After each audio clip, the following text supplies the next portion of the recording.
On My 40, presented by Ingles, coming to you live from the mountains of eastern Tennessee. And we welcome you into Tusculum College alongside of Tom Van Hoy. I'm Jason Patterson. And Tom, tonight we have a South Atlantic Conference battle between a couple of teams very similar on a number of fronts.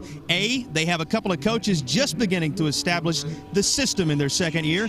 B, you have a lot of young players on each side, and how they play tonight will determine the fates of these clubs. Very young football teams, as you mentioned a little bit ago. Tusculum comes in at 2-2. They're a couple plays away from being 4-0. Lenoir-Rhyne's 1-3, but they've got to win over North Greenville. When you talk about what has to be done for success tonight for the visitors out of Hickory, North Carolina, Lenoir-Rhyne needs to make sure they handle the multiple defensive looks they'll get from Tusculum. Yeah, Tusculum is the best in Division II at turnover margin right now at +10, so they've got to take care of the football. Let's stay on the defensive side of the ball when we talk Tusculum keys. Everything seems to begin and end with this defense. In fact, they have a defensive coach that used to play the linebacker position. So much of what happens on that side of the ball is underscored. Yeah, and it's amazing what they do. They give you so many different looks, and they try to mess up the offensive line, and the backs have to pick up some blocks as well. So they'll do a number of different things to try to get you out of rhythm. It's an offensive-minded coach for the Bears. In fact, he was a quarterback. His son now plays quarterback for him in this game, and it will be the play of those backs, his son as well as Nelson Brown, that could determine the Bears' fate. Yeah, Nelson Brown's the guy we'll talk about in a moment, but he can establish the run, take the pressure off the young quarterback. I think if you're Tusculum, you want to force him to throw the football. You look at players to watch on the Tusculum side. We go with Jay Boyd on the defensive side of the ball. Yeah, we talked about the defense and how good it is. You can pick about anybody you wanted to, but Boyd is only a sophomore, defensive back, preseason first-team all-conference, so he kind of helps lead that defense. Yes, young players. Yes, systems being established. But yes, a South Atlantic Conference win on the horizon for one of these teams here tonight. Kickoff on the other side of the break here on My 40.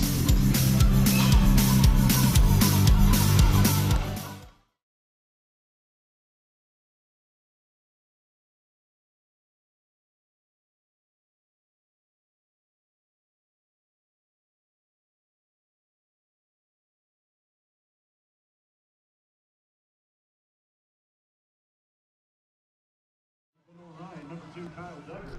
Number 3, Marcus Kincaid. Number 12, Gerard Keller. And number 57, Paul Sloan. Game captains for Tusculum. Number 6, Evan Altizer. Number 7, Matt Simon. Number 68, Caleb LaFleur. And number 87, Hunter Cantrell.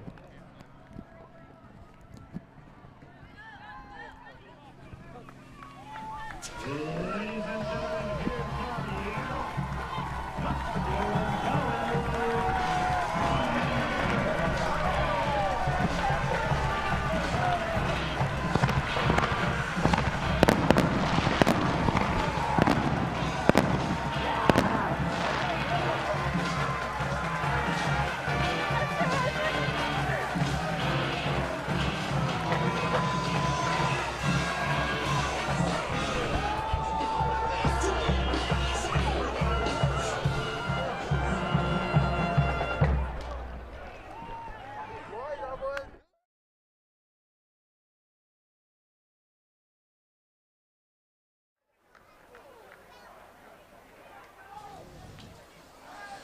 A beautiful night here in Greenville, Tennessee. A great environment we've had the privilege to be in today. Tusculum very excited about their football, very excited about the future of this program, and going head-to-head with a team that is also on the rise in the Lenoir-Rhyne Bears. For a little more on this matchup of South Atlantic Conference teams, let's check in with Ansley Brock as the teams take the field. Ansley?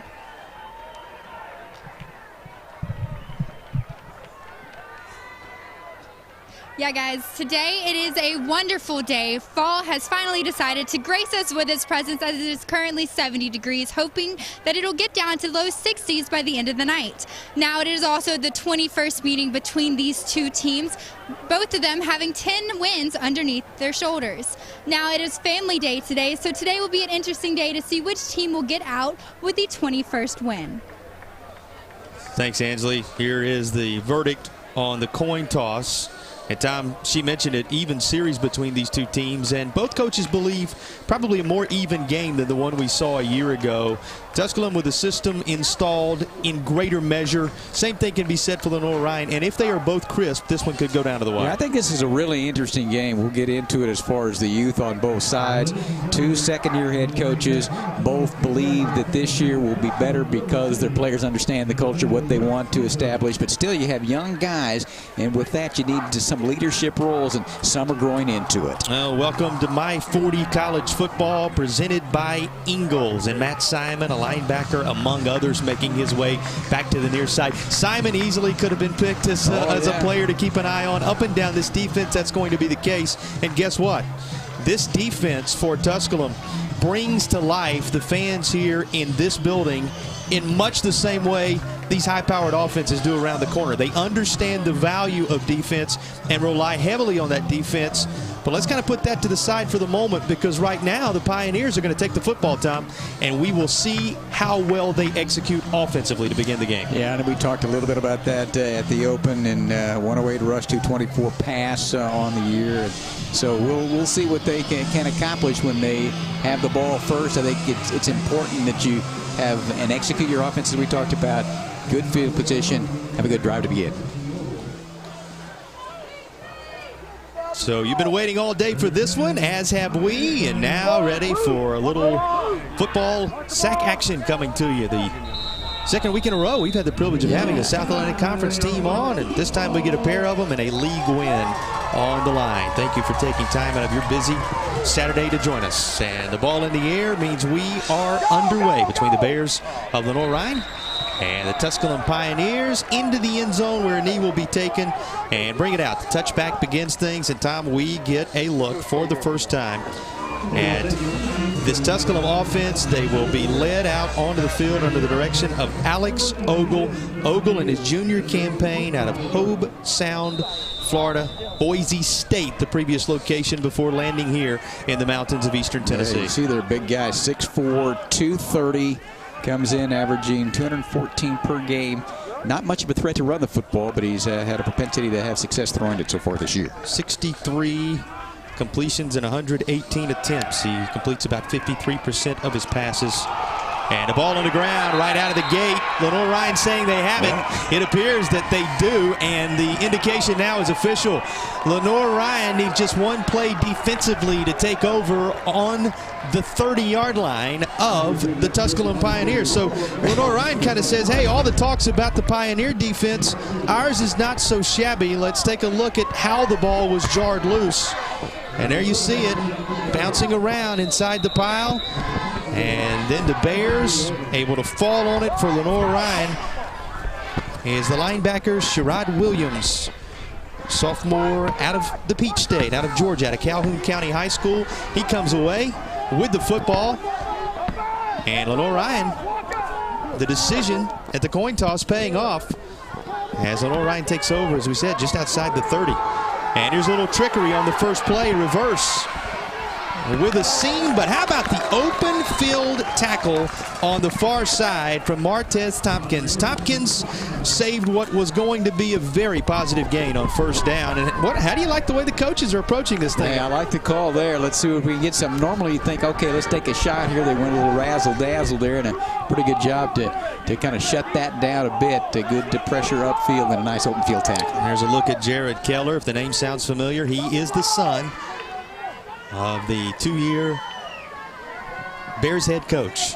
We'll get into that story as we roll along, of course, but what a special privilege it is for those two to be establishing a new system of offense at Lenoir-Rhyne and doing it together as a father-son combo. There's a big first down picked up as you look at the surrounding cast for the Bears. Yeah, we talked about Nelson Brown, what he brings to the table as well, and, you know, very a solid group up front. It's a young offensive line with 3 sophomores starting up there. You saw Jaquay Mitchell catch one, and we'll see T.J. Smith and others throughout the course of this ball game for Lenoir-Rhyne. They come in averaging 17.6 per ball game. The next pass Keller completes will be his 70th in 117 tries. He has completed 69 passes. And there it is. Well, actually knocked out of there. Big defense. The storyline early, and that comes as no surprise for Tusculum. D. Alford out of Griffin, Georgia, to shake it out. Yeah, come up and nail you. Just take a look at it here and turn up. hit right on the ball, knocked it out of there, all for the 5'11", 170, a sophomore. He's got 2 interceptions, 3 fumble recoveries out of that spot. We could have picked him on that side. So here comes 2nd down and 10, finishing up those passing numbers for Keller. 59% passer, 660 yards, 6 touchdowns through the air. Lenoir-Rhyne keeps it on the ground. That's more familiar Lenoir-Rhyne territory right there. And that's something we should really talk about, Tom, as you see the carry for Lenoir-Rhyne handled by Huff, and very minimal, if anything, on the gain there as 3rd down's coming. This is a team that was known for power running football down through the ages, and they have now gone to a more balanced approach. That's what Tusculum will have to deal with tonight. Yeah, and you look at Colton Strickland there as a nose guard, Matt Simon, Ivan Hogan's the second, really like him, and that secondary led by Boyd and also by D. Alford as well. 3rd down from the 19-yard line. And this is incomplete. Really playing tight on those defenders, no space allowed. What appeared to be a catch rattling out at the beginning of this drive, and then here's one that perhaps the footsteps made a difference, and it's going to be 4th down. How about that defense? That was the aforementioned Matt Simon there, and then he came up and made a big hit there. 6'1", 205-pound, the senior. Co-defensive player of the week. Miss Limestone had a fumble recovery and an interception for a touchdown. Comes down to a 37-yard field goal try. Kick has plenty of distance, and the first points in the contest will belong to Lenoir-Rhyne. And Chase Albaugh, who puts it through for a 3-0 lead. Bears take advantage of the turnover and are out front early.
Game night dinner doesn't have to be stressful. Stop by the Ingles Deli for all your needs. Dinner and a snap, then off to the game.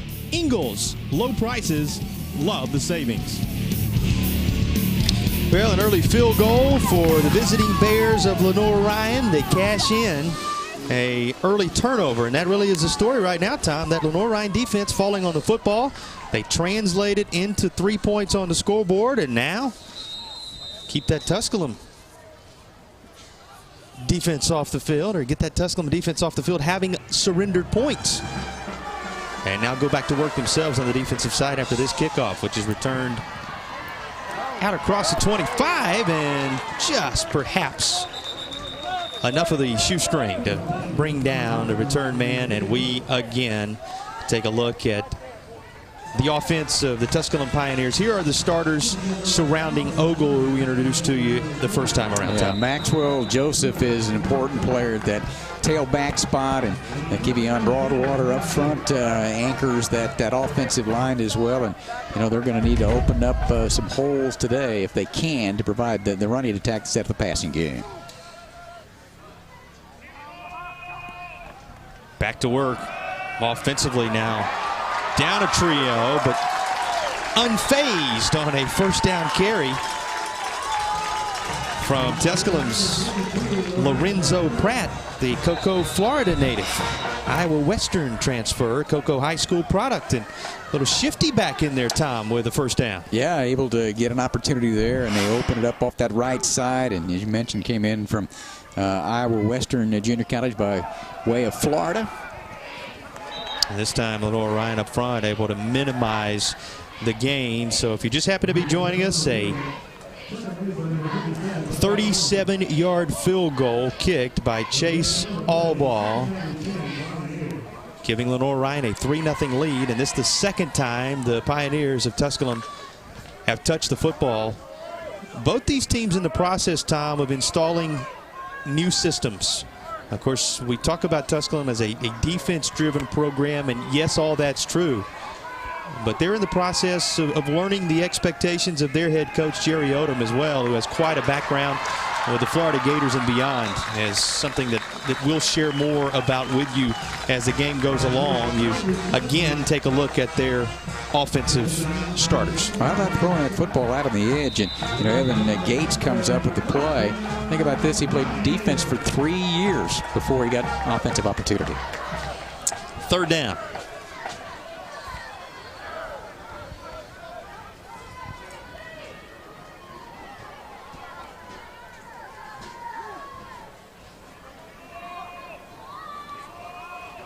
And after the first down, here comes the handoff left side.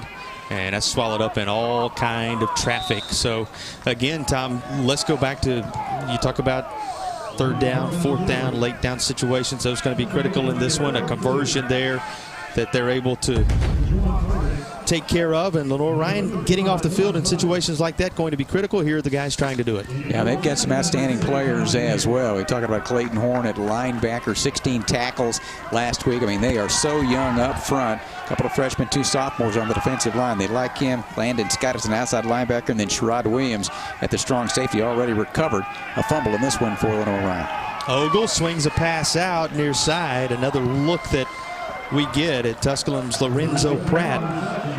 And the junior makes the catch, but just minimal yards. Lenoir-Rhyne playing their assignments defensively and forcing. Here it is again, third down now coming up for Lenoir-Rhyne. Can the Bears stall this drive inside their own territory at the 42?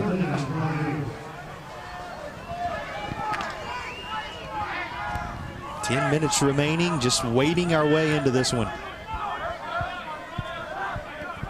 Here at Tusculum on a gorgeous night for football and a beautiful setting tucked away in the hills of Greenville, Tennessee. And here's the third down play. Line to make is the 34. Pioneers will have that and then some. Plenty to cheer about for the home fans as it is caught and will move the chains. Pioneers work it to Keandre Banks out of Raleigh, North Carolina. We talked about young players. Here's a redshirt freshman for you. Yeah, Ogle steps in and, you know, threw it between defenders there over the linebacker before the secondary can come up and make the play. Big conversion there to keep this drive alive now at the 27-yard line. Another third down, one of the stats we're keeping an eye on across the course of this game. Converted here, 1st and 10 now. Knocking on the door of the red zone. The Pioneers see the sun peek through just a little bit as they drive toward the end zone to our left.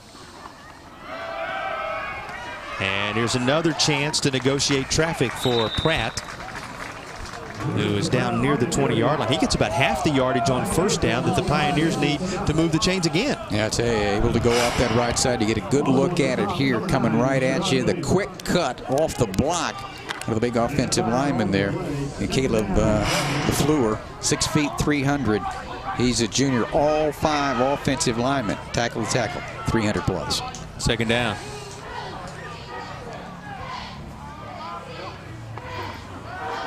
Taking time, making sure everything's set, and then back to Pratt again for a loss. He's about midway between the yardage he gained on first down and where the original line of scrimmage on this 4 started, and it's third down.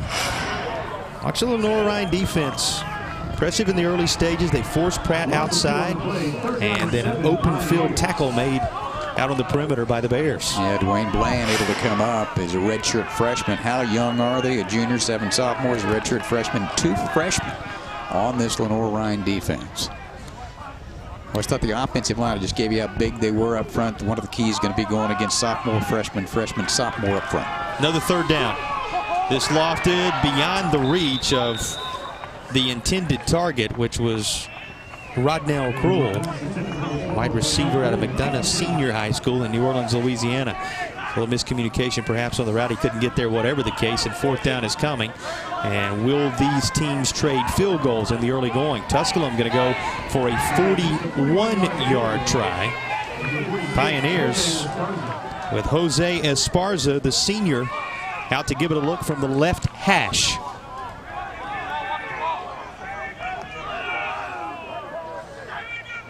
"41-yard try.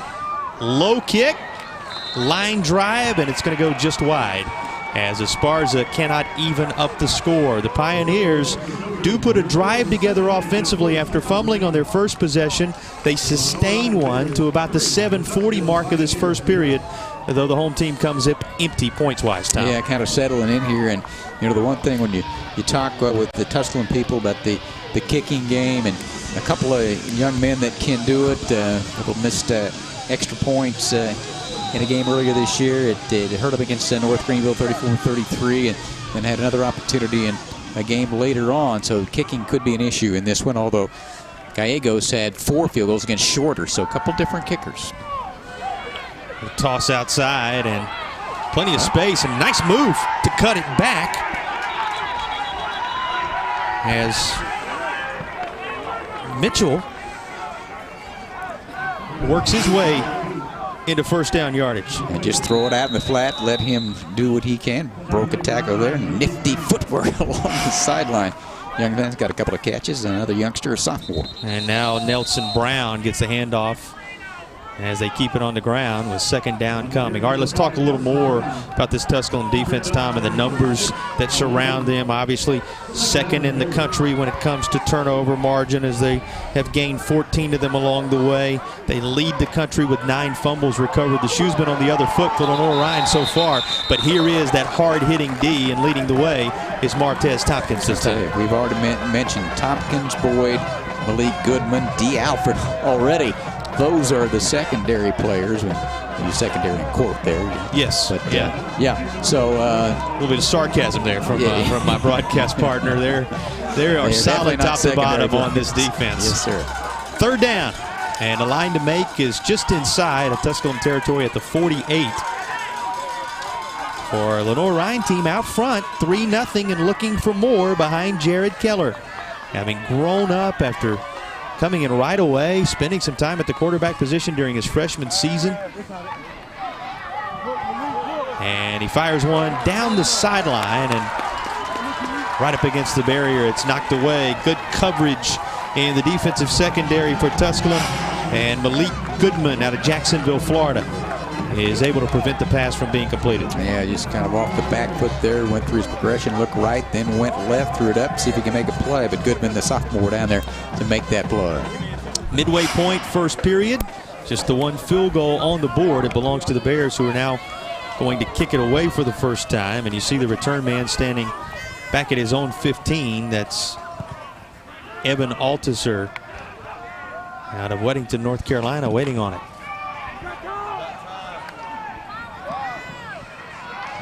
And he's out across the 12 to the 15-yard line. That's where the Pioneers will take over. Pioneers have had the football, Tom. That has been the case through the first stages right out of the gate in this game. But Lenoir-Rhyne puts the defense back on the field with that 3-0 lead intact, as you get a look at Jerry Odom, the former Florida Gator, on the other side, the guy who was working against him in this chess match tonight, Mike Keller, a background in the state of West Virginia at every level of football you can imagine. Two very interesting guys. We thank them for their time this week in the conference call. It gives us an in-depth look at both of their football teams, and I think both will do very well at their respective schools. Looking for a hole and unable to find one, is perhaps the last man there with the most leverage to come away with the tackle for Lenoir-Rhyne was Artis, the outside linebacker out of Kinston, North Carolina, the sophomore, helping bring down the ball carrier after a gain of around 2, perhaps 3 yards. I'm going to call this second down and 8, so it will be in the books as a 2-yard gain. Now right into the face mask of Alex Ogle, as you see the young quarterback now in his junior campaign. So I guess you could say moving into that upper classification in the quarterback status. But still, these guys young in the system, Tom, and that's something we should really talk about for both of these teams.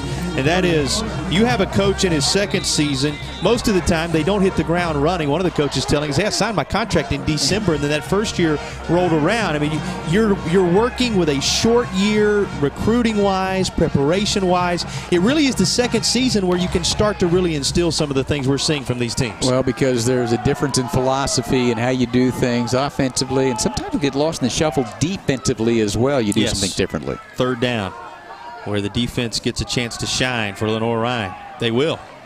This is going to be about 1.5 yards shy of the marker, so fourth down is coming. And this Lenoir-Rhyne defense, perhaps having been challenged this week to raise their level of play in accordance with what's going to come off of that other sideline. And it's been the Bears defense most impressive, having forced the turnover early and now getting the Pioneers back off the field with another 3 and out. Yeah, I tell you, they've been impressive. Came in allowing 30.3 per game, a Tusculum offense that averages 31.8. So far, so good for that Lenoir-Rhyne defense. And a return man standing at his own 39, which means barring a booming punt, and there is one. It was going to be, and it still is, fairly decent field position at the 31-yard line. About as good a kick as you could want, as Hunter Cantrell, the senior, will pin the Bears inside their own territory at the 31-yard line.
The conference athletics scoreboard. Final score: Carson Newman 31, number 23 Catawba 18. Final in double overtime: Limestone 56, Mars Hill 49. And a final score: Newberry 28. South Atlantic Conference football, the Bears of Lenoir-Rhyne, one of the traditional powers when you look back across the years, and back in control here offensively. Let's talk about the philosophy change for Lenoir-Rhyne. Perhaps it's even greater than most places where you're going to see a new coach put a system in. You've got a squad that was recruited to and was trained to and was accustomed to, and a fan base that was accustomed to power football, now being asked to balance it out and spread it out a little bit. And very clear with us was Coach Mike Keller that he understands it is going to take some time for the mindset to change, as well as for everybody to come to an understanding of what has to happen in this offensive scheme. And the defense for Tusculum rises up, comes away with their first takeaway. Interception for the Pioneers, and it belongs to D. Alford, whose name we've called a couple of times already. Alford takes the football away from Lenoir-Rhyne. We'll get back to some of the things they're doing offensively in a bit, because it's what the Pioneers do defensively that grabs your attention right now. Watch this play. He shields with the body. 5'11", 170, a sophomore from Griffin, Georgia.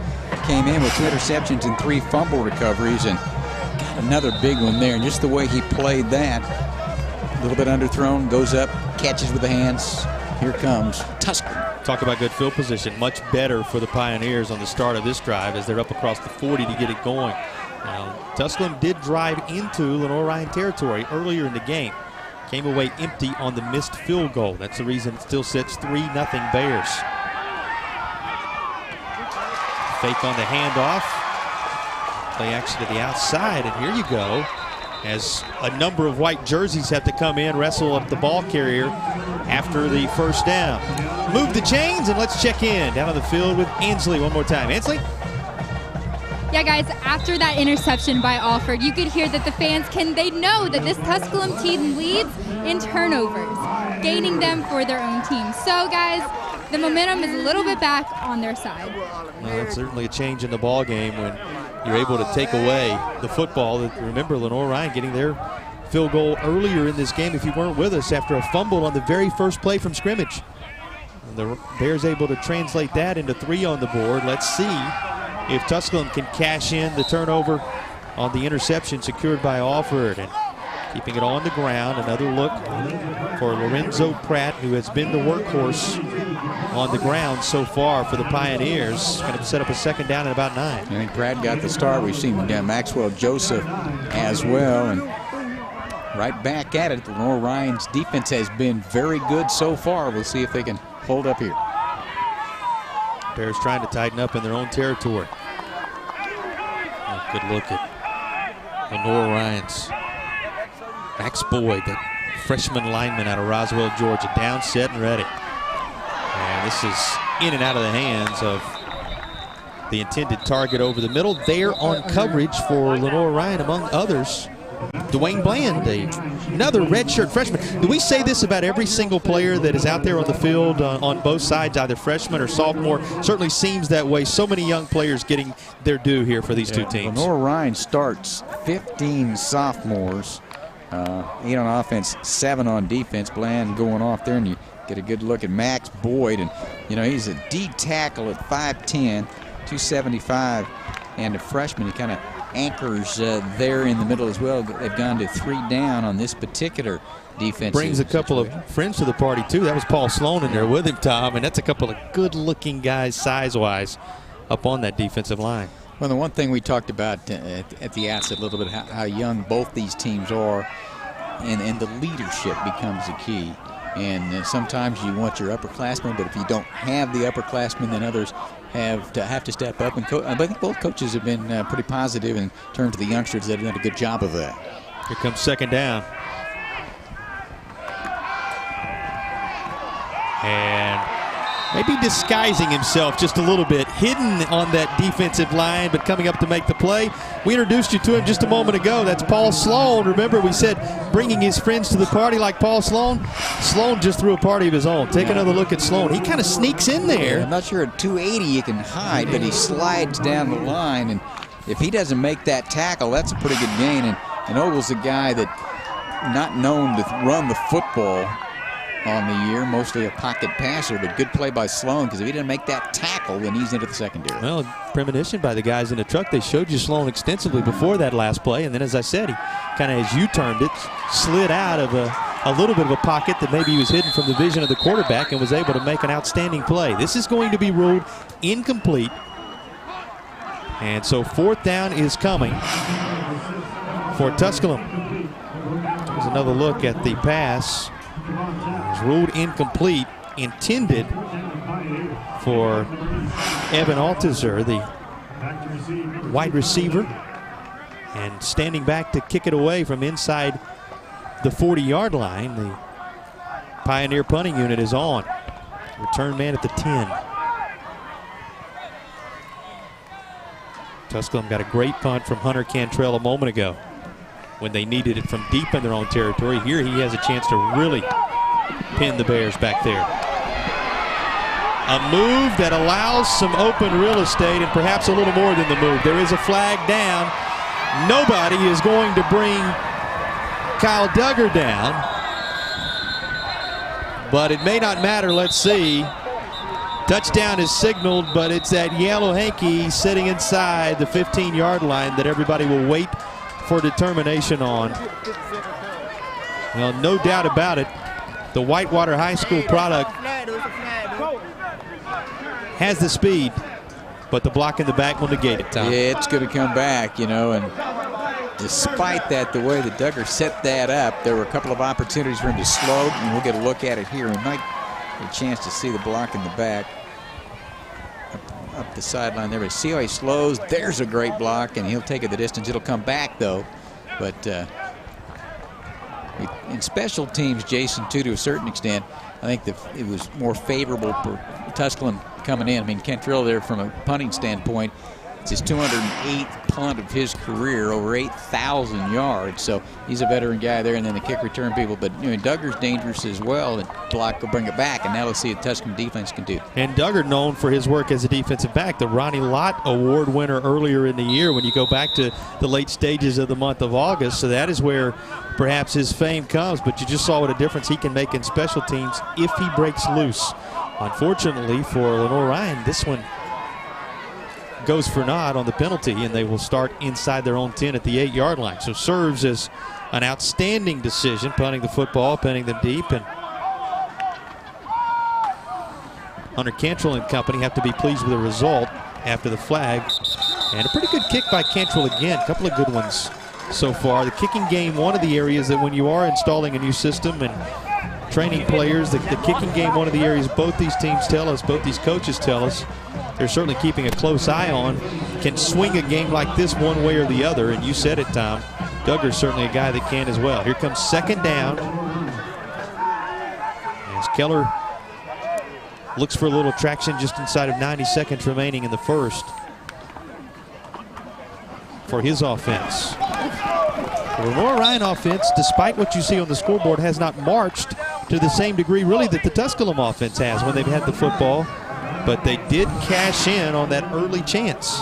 Trying to establish the running game, as we talked about in our keys to the game. That's Nelson, 5'11", 195, a sophomore.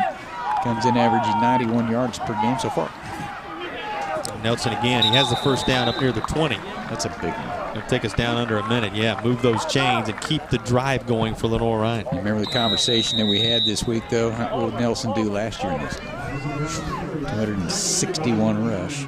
That was on every locker, I think Coach told us. You know you're going to be keying on him because, as Tom just told you, the coach making it a point to place it in every single locker as a reminder that he has expectations that should not happen again. Swallowed up after just about a yard on what may be our final play of the first period. What a period. A little back and forth between these two. An early fumble. In fact, so early it was on the first play from scrimmage. Covered up by the Bears of Lenoir-Rhyne. They turned it into a field goal opportunity and a 37-yarder. That made its way through the uprights, gave the Bears a 3-0 lead they hold after one.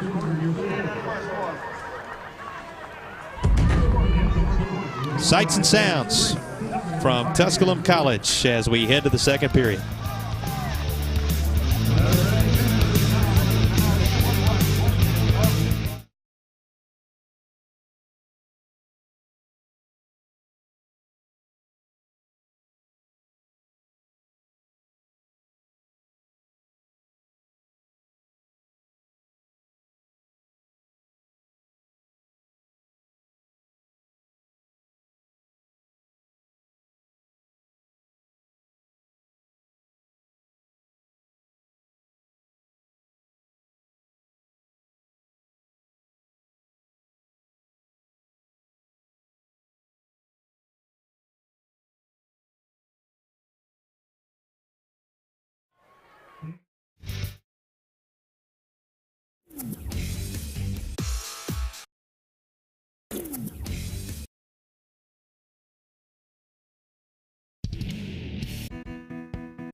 NCAA football on My 40 coming to you from Davy Crockett territory on this Saturday evening. We're in the land of the Pioneers. Just to the west of here, you can come through the oldest town in the state of Tennessee. Wow. And in fact, our Ingalls food for thought, making fans aware that founded in 1794, this is the oldest institution of higher learning in the volunteer state.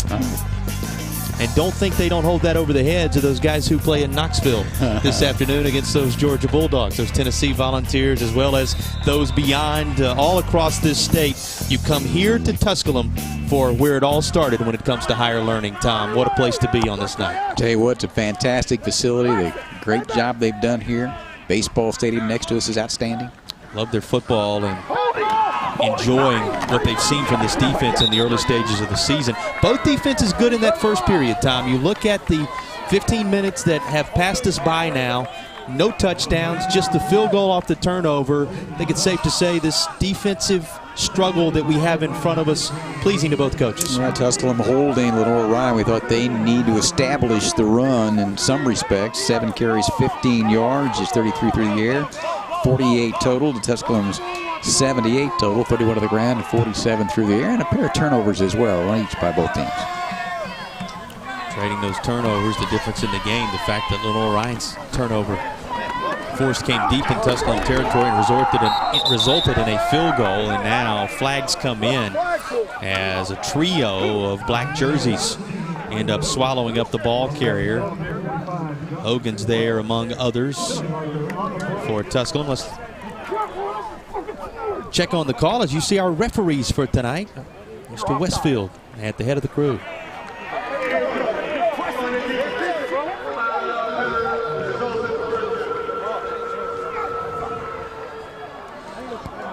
So movement of the chains for Lenoir-Rhyne despite the stop there, Tom. A penalty flag allowing the Bears to march on. Well, at least they're edging it out after the punt return was called back at the back of the 8-yard line, and object of the exercise is to get it out, and maybe if you have to punt it, flip the field. Across the 30. Good fake, and then a bullet into the grasp of Mitchell, but everybody around him saying incomplete. The officials right on top of it. They say it's a catch. We'll give you another look right here. Did Mitchell get his hands underneath the football? Hard to tell from that angle. Here's a better one, perhaps. Let's see if there are any bodies in the way. Well, didn't get a chance. The plays run here. Maybe we'll get another look at it in a moment. Second down coming after a minimal gain on first. Catch stands, whatever the case, and it allows Lenoir-Rhyne to keep marching out of what was some testy territory to start this drive. Yeah, let's go tempo now. You know, we also visited, too, with both the coaches about sometimes they want to go fast. Sometimes, given the circumstances, they'll slow it down. So it's going to be an interesting thing to watch in terms of how fast they want to get to the line of scrimmage and call a play. Mike Keller and talking about Jared Keller. And there's a third Keller, the middle son of head coach Mike Keller on this team as well. Going to be red-shirted this time around and will be playing for him in the future. And here things not going so well for Jared Keller on this particular play, but boy, his progress has been noticeable. You see that Tusculum defense swallow him up. Last year, tough season for Keller at the quarterback position, and the head coach, Mike Keller, talked about how difficult it was to watch this. He said, always tough to go through that with a quarterback. Being a quarterback myself in my career, I understand it. He said, a little more of a different wrinkle going through that with your son. He said, but you put that aside. And the fact that we get to be out here, that he's developed the way he has this season, and that we get to do this together on a daily basis is special. We'll share one story with you as the punting unit gets set to come on for Lenoir-Rhyne. As you get one more look at this incomplete pass and how close it was. Well thrown by Keller that time. Receiver just couldn't quite bring it in. He said, we were running through drills the other day in practice. He said, I threw a couple of tosses his way, and he had to throw it back to me for me to hand to a back. And he looked at me in the middle of practice and said, Dad, how long has it been since we played catch by this? He said, like this. He said, all the memories were able to flood back in, and you remember that at the end of the day, hey, it's quite a special thing that I get to coach my boy. I treat him like any other player, coach him up like any other player, but there are those moments that you're reminded, hey, this is something special. Bears to kick it away. And this will go out of bounds at around the 30-yard line. Well, the Pioneers of Tusculum going to get their first look at it offensively here in this second period, as pacing that sideline is Coach Mike Keller. Said one of the draws to Lenoir-Rhyne for him was the history of the program, as well as the opportunity to recruit effectively in that area of the state of North Carolina. Been in here and coached before, and thought, wow, what a fantastic atmosphere. You know, maybe somewhere down the line wouldn't mind coaching here, and as the journey shows, he's here. First down. And we'll toss out left side, going to be caught over there by Tusculum's Evan Gates, a Charlotte, North Carolina native. Davidson Day, how often do you hear it? And he is able to take it to about 2 yards shy of the first down for second down coming. Yeah, I thought that was a great story too, the one you allude to there with Mike Keller. Tom, he said, I coached against Lenoir-Rhyne, made the comment to my wife, hey, that's not a bad place to coach. I wouldn't mind to be at Lenoir-Rhyne one day. Things have a tendency to come full circle. Quite a story on the other side for Jerry Odom. His offense with the football looking at a second down and 2, and this is going to be just shy of the first down, so third down is coming. Of course, Coach Odom, and we'll get into his full background in just a little bit, is a high-energy son of a high school football coach. He said, my dad, a storied high school coach, yes, but he was kind of laid back, and he has to calm me down from time to time because I'm that high-energy guy. He brings all that spirit with him from his days in that Florida Gators program and beyond. And, again, we'll document his background before it's done, but you see his energy right there before this third down play. And right up the gut.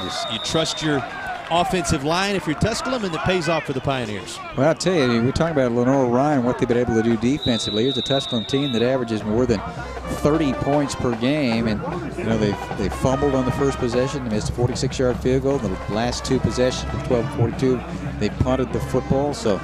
So far, so good for Lenoir-Rhyne against a high-powered Tusculum offense. It's coming off an outstanding performance last time out against Pembroke in a 31-10 win. Well, the drive's going to continue for Tusculum. Let's get into Jerry Odom's background just a little bit here.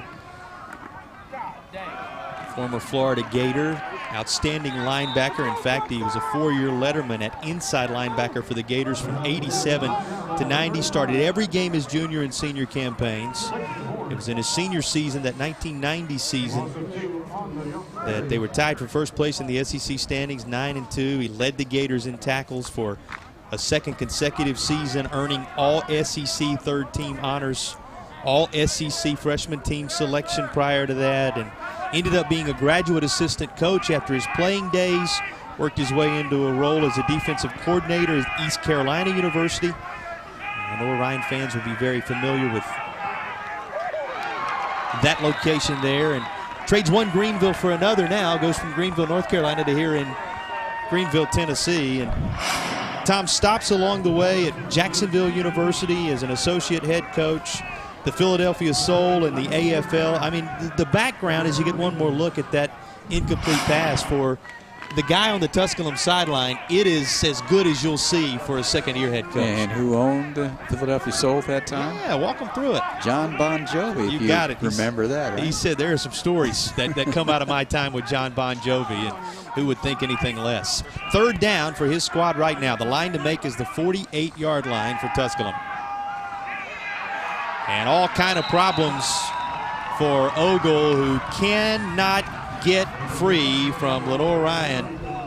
And Max Boyd, the freshman defensive tackle, well, he's wanting some face time today, and he's getting the TV time he longed for. Look at Boyd as he swallows up Ogle and brings up fourth down. And I'll tell you, that's not something that Lenoir-Rhyne has had a great deal of success this year.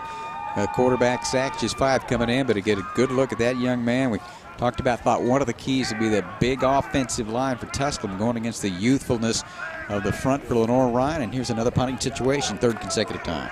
Battle is won or lost in those trenches. Both head coaches told us this. Any head coach you ever talk to going to tell you that. And it's the defensive push that Lenoir-Rhyne has been able to get in the early stages of this game. The fumble, they translated into a field goal, and that third down stop you witnessed here, leaving us with a 3-0 score with 8:30 to go here in the second.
Grab game night dinner at the Ingalls.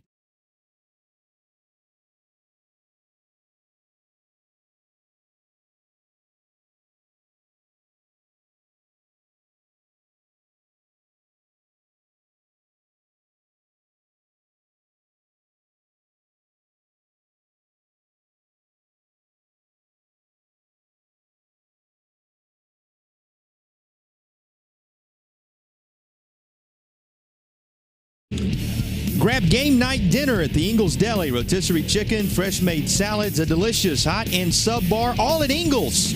Ingalls, low prices, love the savings. The beauty of the campus here at Tusculum College and the energy of the environment, the two things that catch your attention right away. And Pioneer defense back out on the field now as Lenoir-Rhyne goes back to work offensively. 3-0 to score, a 37-yard field goal just a couple of minutes into the game by Chase Allball. The only scoring in this one so far. 8.5 to play. And Lenoir-Rhyne under the direction of Jared Keller. Sophomore quarterback back to work. Deep drop and a deep look, and this is nearly picked off. The only player with a chance at it was going to be Martez Tompkins. He wanted a flag of the offensive variety, but none such is thrown. Here's another look at the struggle for the football. Yeah, pretty good effort there by Zane Brooks, 5'11", 185, the sophomore. See another look at it there. Got a hold of him there. Got 15 catches coming in. Well, make no mistake, and how could you? Martez Tompkins very clear how he felt about the play. It just goes as an incomplete pass, and a little toss on the far side, caught by T.J. Smith. And a third down coming here, Tom. A chance for the Pioneers to get Lenoir-Rhyne off the field with perhaps some pretty good field position waiting. Yeah, this has settled in, kind of a back-and-forth game defensively at this point after the initial fumble, which led to the only scoring in the ball game.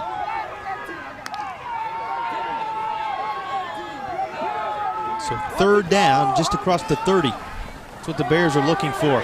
They'll have that and then some. And a cut that gets your attention for Lenoir-Rhyne from Nelson Brown. And Brown is all the way inside the 30 of the Pioneers. The explosiveness of Nelson Brown is displayed for the first time here tonight. Yeah, you get a look at it here. Just hands it off, the blocking up front, and then the cut there. And then he was off to the races, and you see Boyd Chase and D. Alford will eventually come over and make the play. But you're talking about a guy's big, solid, probably not going to outrun anybody, but boy, that was a big gain on third down. Now with some tempo, as you said a moment ago, Tom, this is going to go to Xavier Huff. The freshman rushed out of bounds at the 20-yard line. Brown came in tied fourth in the conference rankings in rushing. He averages right at a clip of 100 per game, but coming off of, as you said, that big game a year ago of 200 plus. So it's not like he's going to sneak up on this Tusculum defense. And for him to still break free for the type of runs like the one we saw a moment ago, it makes it all the more impressive. That 46-yard carry for Brown has set the table for Lenoir-Rhyne at the 7:06 mark. Bears up 3-0 already. Tusculum wants to talk it over on an important drive. The passion of Jerry Odom as he talks with his troops will lead us to break.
Tusculum defense huddled up. Timeout having been taken by the Pioneers. That is the first timeout called by either team in this first half of action. With 7:06 to play, Lenoir-Rhyne about to go to work deep in Tusculum territory. For more on the conversations taking place between these coaches and their teams, let's check in with Ansley. Ansley? Yeah, guys, you can really tell that the frustration is building up down here on the sidelines, having Coach Odom pulling his guys in and telling them, guys, I just want you to do your job. Do your job on that field. You got to love the intensity with which he approaches his position. It's a 3-0 game, Tom, but every possession critical defensively, and the old linebacker is very aware of it as he sends his team back out there following the timeout. First down, and a little toss caught, touchdown, Lenoir-Rhyne. Beautifully executed by the Bears, able to sneak it past the defenders and get it into the grasp of the tight end, Sam Camargo, for the touchdown. And I mean just sneak it by. We'll get another look at it in a moment, and when we do, you'll see how close this was to perhaps going the other way.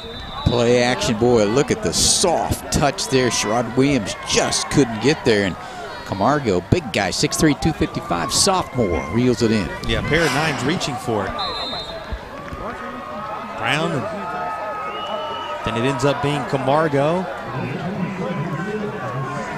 Comes away with the touchdown.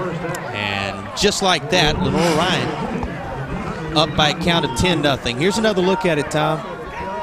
And you see the lunge from Tusculum's Lakeith Brown, and the touchdown that is secured by Sam Camargo, sophomore out of the state of Florida. And he has given the folks who made the bus trip over from the state of North Carolina plenty to cheer about. A little scattering of those who braved the drive, didn't decide to stay at home. Watch this one on the tube or on the mobile device tonight.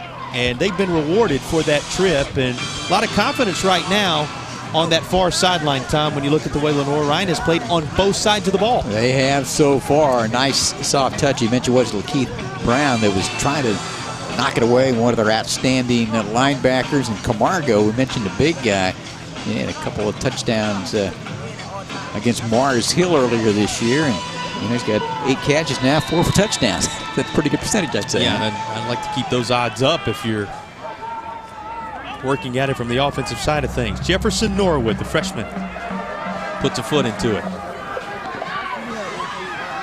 And Tusculum's return, a good one. All kind of space for Jay Boyd, and Boyd is out near midfield. There was your player to watch in the pregame, Tom, bringing some electricity to this crowd, looking for something to cheer about right now here at Tusculum. He weaves through the holes created by this return team. Yeah, I tell you, that's, I think, the much needed. This is a big drive, I think, for Tusculum. They're a team that lost to North Greenville 34-33, missed a couple of extra points in that one, beat Shorter big, and then, lost a real tough game at Limestone in overtime, and Limestone turned it over 6 times and then bounced back last week and played well, putting 31 on the board against Pembroke, 31-10. So far shut down by that Lenoir defense. Well, and don't just glaze over that. Think about the heartbreak inherent in what you just laid out there as the catch is made by Evan Gates, and that's going to be good enough to move the chains again for the Pioneers. 34-33, the loss to start the season at North Greenville. They do bounce back and get the win. That loss at Limestone, they led big late in that contest, then failed to put points up with the ball first to set the tone in the overtime, were the beneficiary of a 15-yard personal foul or unsportsmanlike penalty, and on one play from scrimmage, Limestone scored from the 40-yard line to deflate this Tusculum team on that occasion. This was a Tusculum team that you look at it, and yes, the first guy to tell you you are what you are record-wise going to be guys like Mike Keller, guys like Jerry Odom. But this is a Tusculum team as well as a Lenoir-Rhyne team that the record could be much better based on how close they've been in some of these games. Think about that game against Limestone. They forced 6 turnovers. Get the call.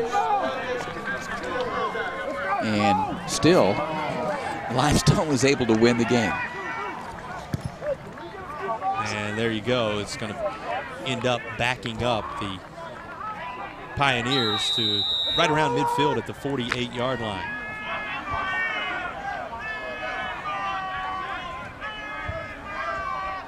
So you take that 1-point loss at North Greenville, that overtime loss on the road at Limestone. You flip those, what are you looking at for Tusculum? Looking at a team that is unblemished. Here's a pass caught out near side, just inside the 45-yard line. That's Rodnell Cruel, the wide receiver out of New Orleans. Yeah, and Ivan Milliken made the play. You get a look at him, 5'11", 190, junior from Greensboro. And that's one-on-one coverage. If you don't make that play out there, it's a big gain. So as you watch the setup on your TV screen there, and you press coverage and may not have some help over the top, a lot of pressure to make that open field tackle. That's an outstanding point, Tom. No safety net in moments like those. Here's second down and long. Line to make is the 28-yard line. And Tusculum able to complete a pass, get it into the grasp of Evan Gates, the senior. Not something you say often up and down these lineups, but here is one of the senior leaders in Gates. Third down coming. It's going to be third down and 16. Or 13, excuse me. Third down 13 from the 41-yard line.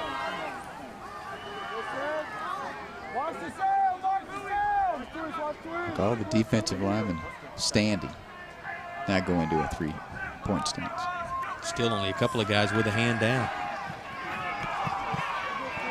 Deep look, just to paw on it, and that's all for Lenoir-Rhyne's Duggar, as it was beyond everyone, and now fourth down and 13 coming, and back out to punt for the Pioneers is Hunter Cantrell. Tell you what, Cantrell, sorry Tom, go ahead. I was going to say, what a job defensive there after the return in midfield. Yeah, you talked about Cantrell early, 19th in the country at the Division II level when it comes to punting average. 41.7 is the best in the South Atlantic Conference. And here he has a shot to really back the Bears up against the wall. Let's see if he can land it. It's going to hit inside the 5. Beautifully played. And the Bears, when we return, will have it inside their own 5-yard line. Hunter Cantrell showing why he's among the best in the country at his job.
Here's a look back at that punt. And, Tom, from the guy who's about to snap it to the gentleman who kicks it, a couple of guys who really know what they're doing. Yeah, watch that, because 57 Ian Gandy will get down there and keep it out of the end zone. And look how you drop that ball. I mean, you gave the numbers on the Cantrell and more than 40 yards per boot, preseason first-team all-conference. And watch Ian Gandy get down there, and he's able to knock it back. And, you know, you don't see this very often, but in the South Atlantic Conference, they have a preseason first-team all-long snapper.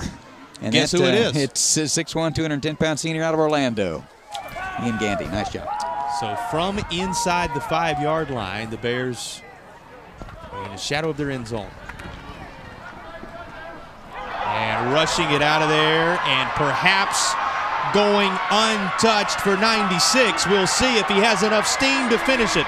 Loose for the distance and finally drugged down inside the other 5-yard line is Brown. And Tom, the ball coming out. Let's see. The officials right on top of it. What a run by Brown, and we'll see what the final verdict is here.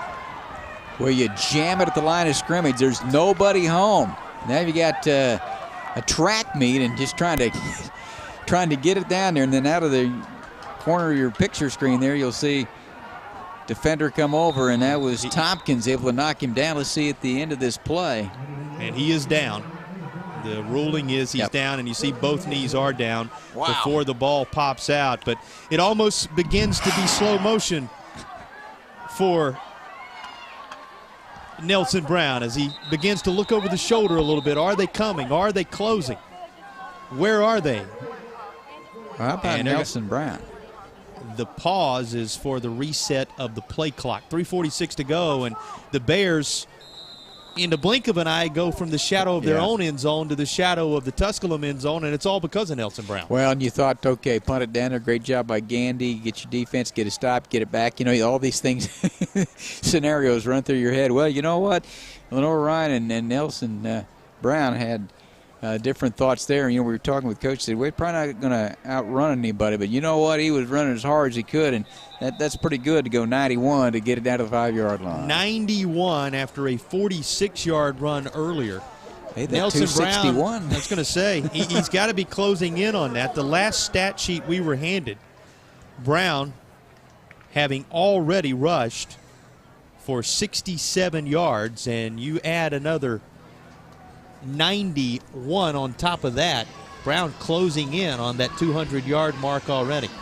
I hate to go on record, but I think it's 158. So yeah, well, now you got to be careful there. See, I don't even attempt to do the math. I probably shouldn't even attempt it, you know, because you know if you're wrong, it's like, hey man. Point being, you're a sportscaster. You got it. He's got 100 yards rushing already, and he's closing in on 2. And Tom, for that to happen again, a second consecutive year when it was a point of emphasis for this Tusculum defense, speaks to the level of play that we're seeing in consecutive years from Nelson Brown. Yeah, I tell you what, and he's 5'11", 195, a sophomore at Salisbury, Maryland.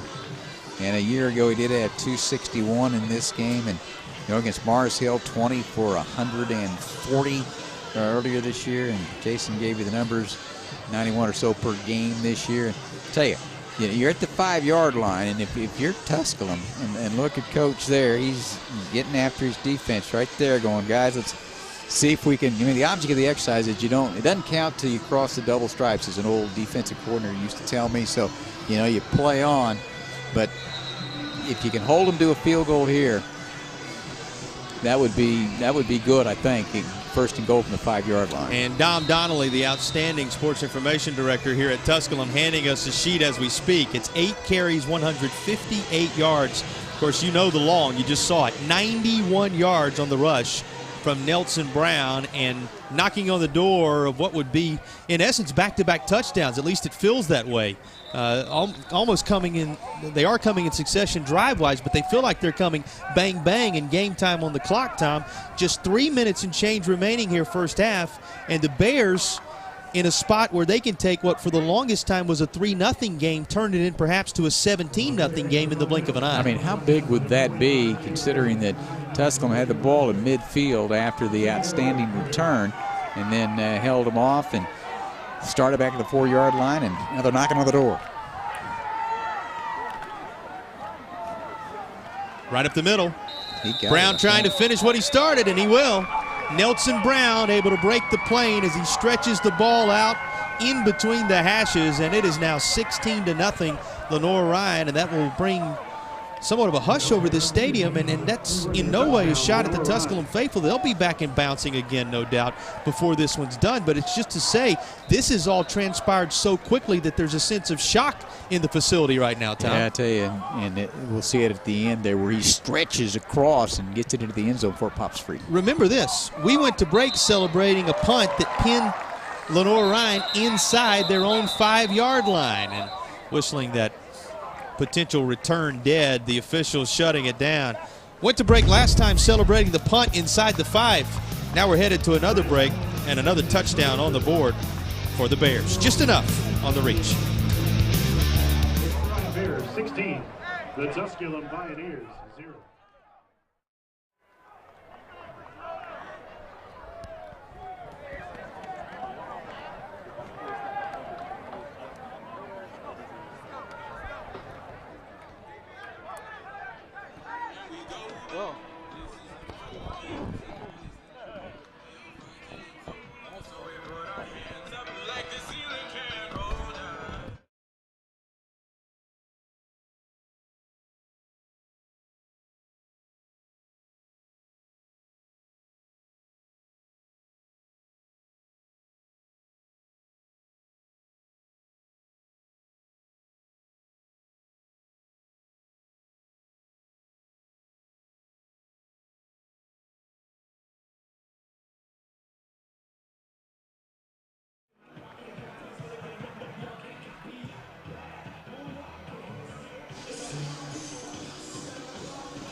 Well, Tom, there you see the reaction on that Tusculum sideline to back-to-back touchdown drives by the Lenoir-Rhyne Bears, and one that was just completed by a 3-yard touchdown run from Nelson Brown after a 91-yard run from Brown prior, in which the Bears flipped the field and have now taken a 16-0 lead.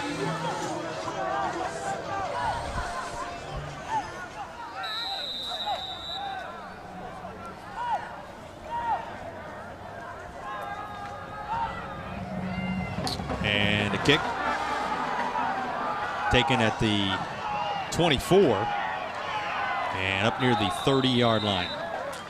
Well, how do you put in perspective what we saw on those last 2 touches from Lenoir-Rhyne? The visitors coming in with a great deal of confidence here after, the way things certainly, you talk about the way things went down previously and the lift that they've received on the road this year. Here's a snapshot of what they can do when they're clicking on all cylinders. Well, I'll tell you what, I think and as we talk about it with the 16-0 lead at this point, what they've been able to do offensively, but just as well on the defensive side, having shut out a team that came in averaging more than 30 points per ball game.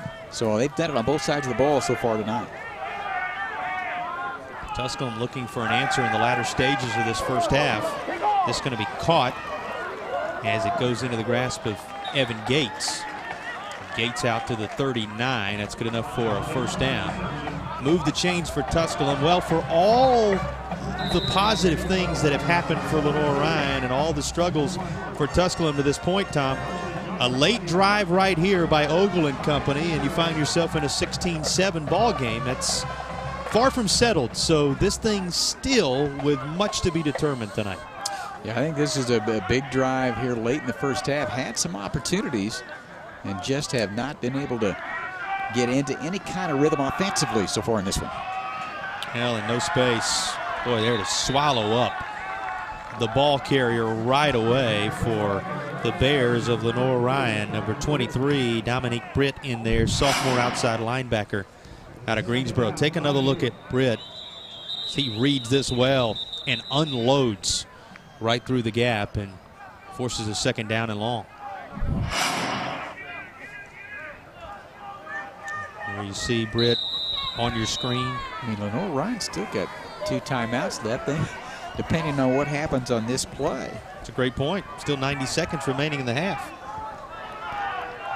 And with all the momentum, Lenoir-Rhyne getting the football back on the other side of the intermission as well.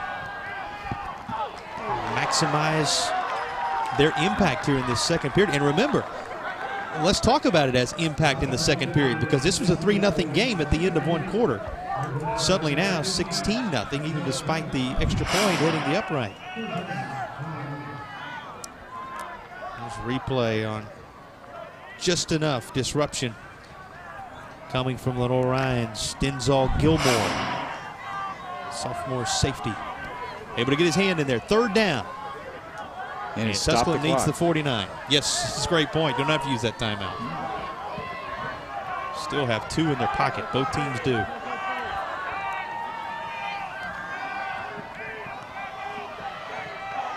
Trying to get some open real estate. And it pays off. Up across the 50-yard line is Lorenzo Pratt. Get Lorenzo Pratt open in some open space, and he makes it count. Yeah, he had one-on-one there, and he was able to beat the defender and then accelerate upfield to keep this one alive. Now, remember, we just mentioned Lenoir-Rhyne's got 2 timeouts. Tusculum has a pair as well on the board. Yeah, as I mentioned, both teams a couple of timeouts to work with, so whichever way this goes, there are options on both sides. A little toss going to be caught this time out near side by Tusculum's Rodnell Krull. And you just talked about the 2 timeouts that are in the pockets of these coaches, one of them being used by Tusculum as we speak. So 1 timeout remaining for the home team, 2 timeouts remaining for the Bears, 46 seconds on the clock, and that picture of the gentleman in charge here in Greenville, Tennessee, is a snapshot of what the first half has been like, especially this second quarter. You look on the other side, Mike Keller has to be pretty pleased with what he's seeing, and right now there's a calm, confident look on the face of the Bears head coach. Well, you look at Lenoir-Rhyne, the way it played out. They played West Alabama and lost 46-7, and to make note of that, West Alabama last week beat number 10 North Alabama, so you knew that was going to be a tough game. Then the North Greenville game, you know, we had North Greenville last week, and they were impressive. Well, they were able to win that ball game 22-10. Mars Hill's got an offensive juggernaut as well, 43-28, and then a Wincott game, 22-14. They were throwing into the end zone on the final play of the game. In that one, despite the 1-3 record, he thought his team was getting better each week and better each week. And, you know, so far so good in this one for his ball club. Well, and trending toward a continuation of their recent dominance and a rivalry that has been pretty even over the years, the way his team has closed out this half. But again, this drive can certainly change the complexion of things. And a slant caught inside the 30. Going to be another first down. And time is where everybody on the home side has their eyes right now. Clock rolls under 40 seconds to play. Ogle looking for the end zone. Beautifully thrown pass and diving for the back corner, but not quite able to reel it in. The intended target that once again was Krull down there. Well, Ogle showed some arm that time, Tom, and it was well placed. Yeah, taking a shot deep down the far sideline. We get a look at it again, and, you know, had good protection there, able to step into the throw, add what he wanted. One-on-one coverage in the secondary there, and just out of the reach. And just enough disruption by Tapp that time, the Durham native, to keep the receiver from locating the football. Second down, 29-2 left on the clock, 29 seconds. And again, they target Krull, and he makes the catch from the short side of the field. Clock rolls at 22. That is a movement of the chains. Well, the chains were still Well, actually, moving. the chain, yeah, you got it. I'm looking at it. I'm thinking, Yeah. well, that's not a first down. The clock's not going to stop. Chain crew was still moving from the first down Yeah, they may want to take a look at that. I mean, play a moment ago. if you can. 18 seconds left as they reset things. Yeah, they were set at the line of scrimmage. They're Yes. going to play. And you and I were both doing the same thing, like, well, you can't go yet. And there's a snap of the football, and So that was probably 3-4 seconds. Tusculum killing the clock. But it's staying right now steady at 18 on the scoreboard. 18 seconds and a 16-0 game. That's what Tusculum has to take for a spin here. Second down for the Pioneers as they are as deep into LR territory as they have been along the way. End zone, caught, touchdown. The Tusculum Pioneers have a late first half answer. It comes from Evan Gates, who makes the catch. Perfectly thrown ball by Ogle, and they've been waiting to erupt here in Greenville, Tennessee. The fireworks go off, and it feels like a brand new ball game at 16-6, 16-7, pending the extra point as that's thrown just inside the defender, and the celebration for Evan Gates and company ensues. Hey, what the O-line, great job on this drive to give Ogle chance and time to throw the football, and that one was right on the money. The Gates who takes it in for the score. Big one. Extra point, true. And a 16-7 ball game thanks to a score from Tusculum with 11 ticks remaining on the first half clock. That thrown right into the end zone and landing on the letters in that Pioneers end zone. Evan Gates with the Tusculum TD. Boy, that was, it felt like at least, a must-have drive for Tusculum, and they rose to the occasion. Yeah, I thought the one prior to that when they had the ball in midfield was a big drive for Tusculum, and then it turned out to be the long run by Nelson, set up another touchdown. But that was a big one right there, and you can see, get into a little bit of rhythm for Tusculum. They're a team that can score. We talked about that, 31.8, and then Ogle throws his 6th touchdown pass of the year, and Gates able to corral it there. You get a good look at Ogle there, 6'4", 230 junior. First 2 years, a red shirt, then played a little bit of Boise State, then he went to Arizona Western, and then now has come in here. So, as you mentioned earlier, a little bit older, but as far as experience, playing time, not all that much, but into the program and into the this offensive pattern. That was a good drive that time by Alex Ogle and company. He's been waiting to flash that big smile, finally gets a chance to do so after connecting for the touchdown, first points of the evening, connecting with Evan Gates. And now the Bears to return it. They send Mitchell back deep. It'll be picked up at the 12. And it's across the 30 to the 31. Still a second or so going to be left on the game clock. You see it wind down to 1 second. There's a flag at the 26. So we'll sort this out, and then one play if Lenoir-Rhyne should decide to do anything with it.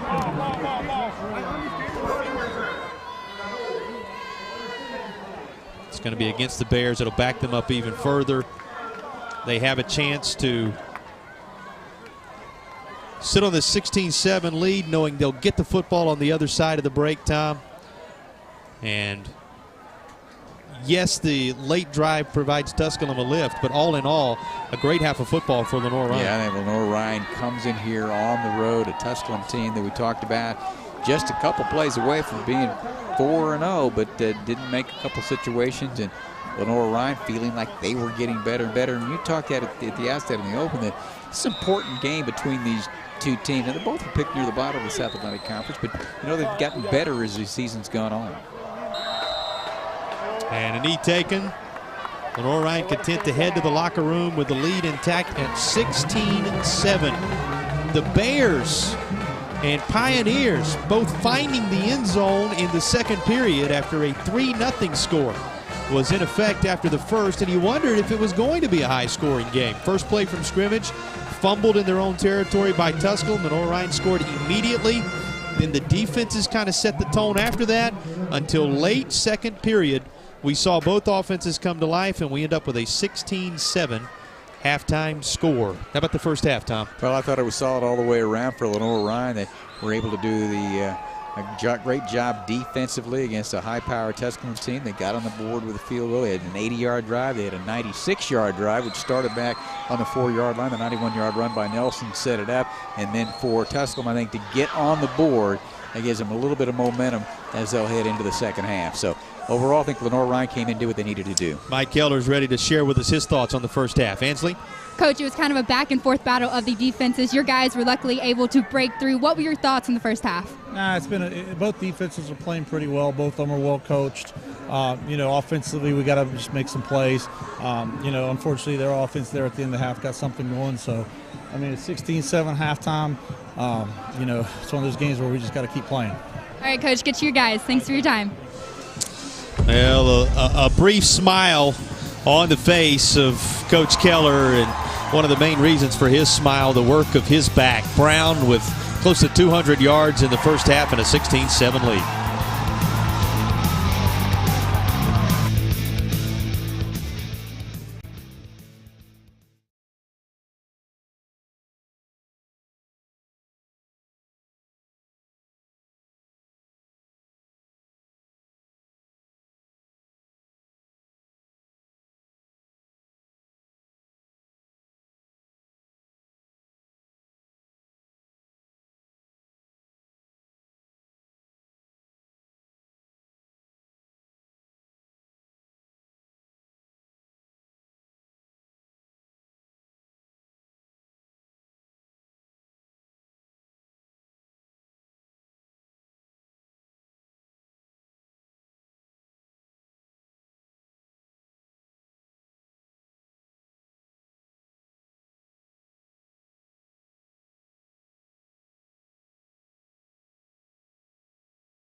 Welcome back to college football, brought to you by My 40 and Ingles. I am here with Coach Robinson, the women's volleyball coach here at Tusculum.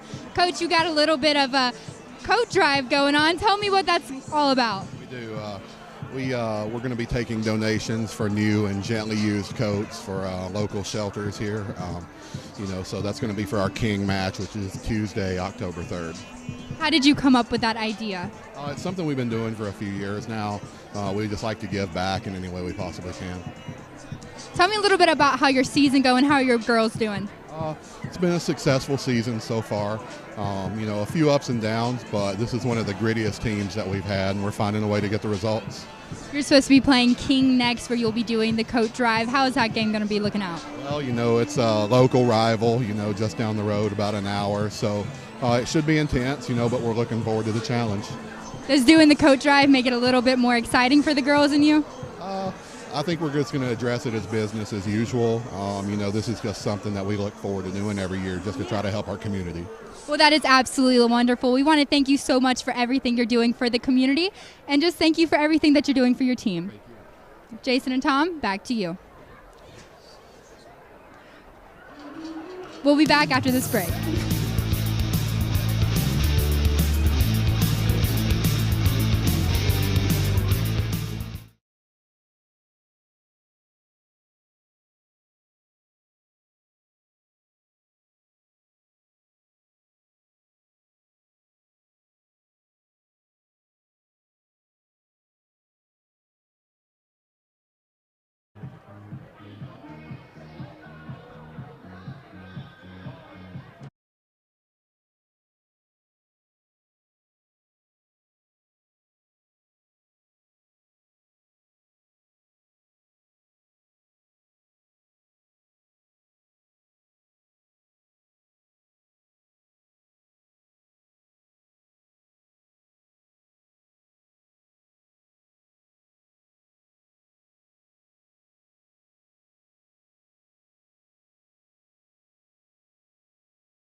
To be stressful, stop by Ingles for all your needs.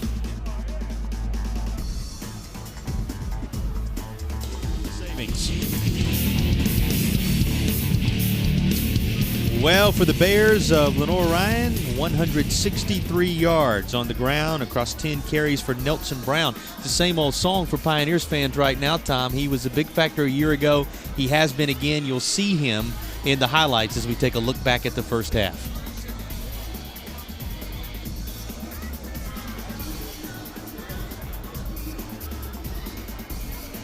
Well, you look at the score and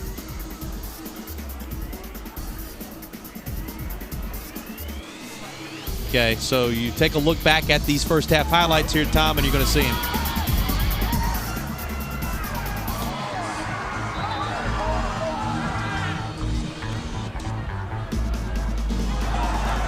Okay, and then loose is Brown as he gets that 91-yarder under his belt here, Tom. That was after a 46-yard run earlier in the half.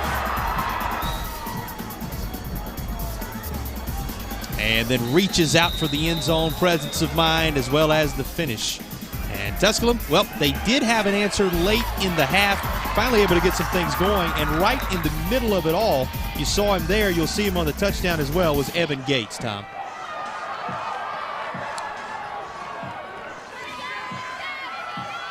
And Krul making that catch and then back to Gates in the end zone as we take a look at some of the numbers from the first half. 148 yards passing for Tusculum, 171 on the ground for LR. Doing it a little bit differently, but we have ourselves a ball game here heading into the half.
Game night dinner doesn't have to be stressful. Stop by Ingles for all your needs. Dinner and a snap, then it's off to the game. Ingles, low prices, love the savings. 16-7 at the break. Lenoir-Rhyne building a 16-0 lead early. Tusculum with a late first half answer. And that is where we stand as we check in down on the field with Ansley Brock. Ansley? Yeah, guys, I actually have the new president here for Tusculum, Dr. Hurley. It's your first week here. Congratulations on that. How's it been? Thank you. It's been fast, furious, fun. It's awesome meeting the new student athletes and all the students on campus. So really exciting, and I've literally been here 1 week, so I just now found my office. It's like those freshmen who are just now figuring out where their classes are. How has that really kind of amped you up for the rest of the year? It's been fun. I mean, being on a college campus, obviously, it rejuvenates you every day, and just the energy that these kids have. And Tusculum's a great place. It's a growing institution, a growing college, and we're just really excited to be here, the Hurley family. Well, you actually have a pretty impressive resume, if I may say so. How has that really prepared you coming into Tusculum? Well, I was fortunate enough to serve as president at the University of Pikeville for several years, and that's an institution very much like Tusculum, Presbyterian founded, not as old as Presbyterian, or not as old as Tusculum, right, because it's one of the oldest colleges in the country, the oldest college in Tennessee. And then my EVP role at LMU, very similar institutions. We do want to bring some of that growth and some of the blueprint that we use there for growth here. So we're excited, a lot of exciting initiatives that I hope to start soon. Coming into what you were saying, and everybody says, is that it's one of the oldest institutions here. Does that kind of make it a little bit more special for you? It does, and it was one of the reasons that I was interested in the position was the history and the heritage. You know, if you think about 224 years, that's the 28th oldest college in the country, and that's really, really impressive. And to be the true pioneer of higher ed in Tennessee, that makes it credible. So now when students come, so many small schools are struggling, and a lot of those schools are starting to close their doors and et cetera. We're going to be here for another 225 years, so we're pretty amped about that. Well, how is this Pioneer family treating you so far? The kids are awesome. We had my wife Kendall and I had an ice cream social for them on Sunday night, and I thought if we could offer pizza or ice cream, they would come out, right? And so we had an ice cream social, and it was wonderful. We had nearly 800 students came out, and that was awesome. And it's just great kids. The diversity, we have nearly 40 states represented, and our goal is to get to 50. I think we have over 20 international countries represented, so it's really neat to see the diversity here.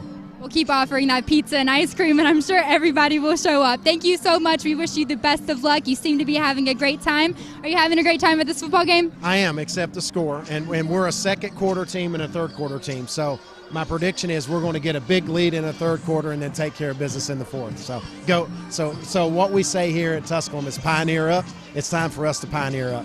Well, we'll have to see what happens after this break, guys. Stay with us and we'll figure it out.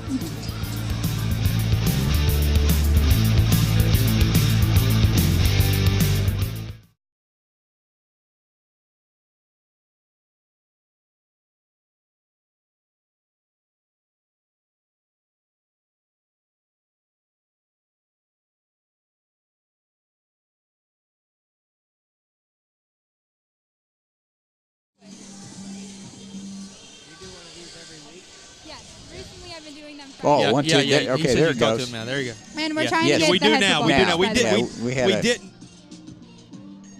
So yeah. Pretty busy then.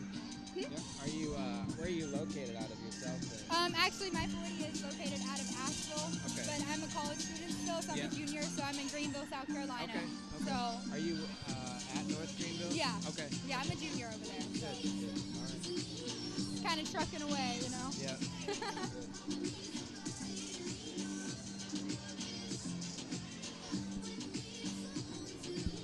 Yep, he's coming.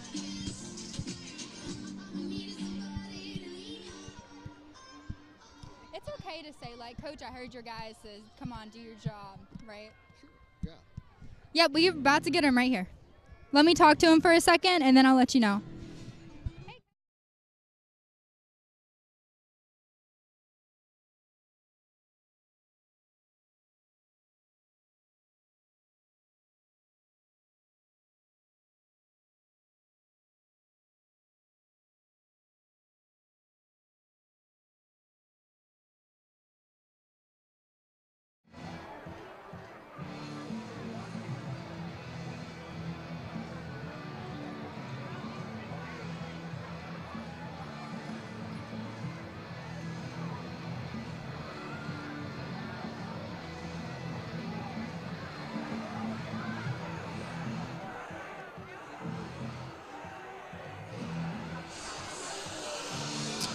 Well, closing in on second half action here in a South Atlantic Conference battle between the Pioneers and the Bears. Been a good one. Still, when you look at the scoreboard, a tight one.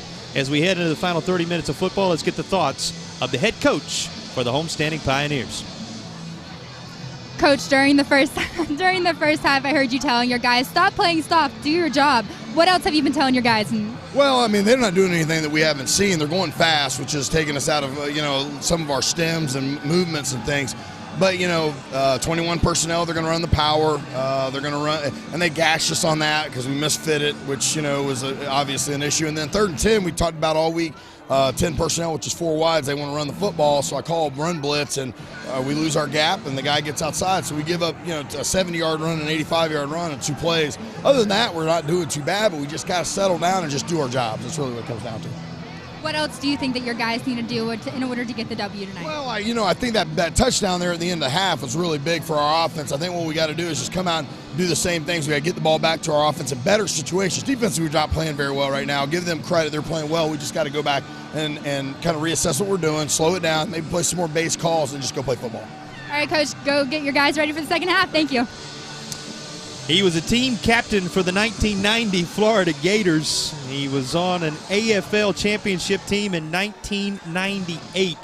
His experience level is very high. This not the first rodeo, as they say, for the gentleman who was on your screen just a moment ago, Tom. And so no panic, obviously, from Jerry Odom. He knows his team with a slight adjustment here or there right in the thick of this contest. Well, this is a Lenoir-Rhyne team, though, Jason. They got 235 at halftime here as far as total yards are concerned. They had 14 plays, 48 yards in the first, 15 plays, 187 yards in the second. And then you're talking about Nelson Brown, and he had 46-yard run, 91-yard run. There's 137 right there from Brown.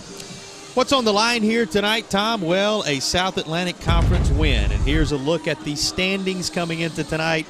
Wingate, as always, near the top. Catawba unscathed so far overall, as well as in the conference. And now you begin to see the picture take shape as the pursuit of the championship continues. Well, I mean, you look down there at Carson and Newman, who's 0-2 in conference play, second time in 43 years. Wingate and Catawba off to that great start as well. We like Limestone, fourth-year program.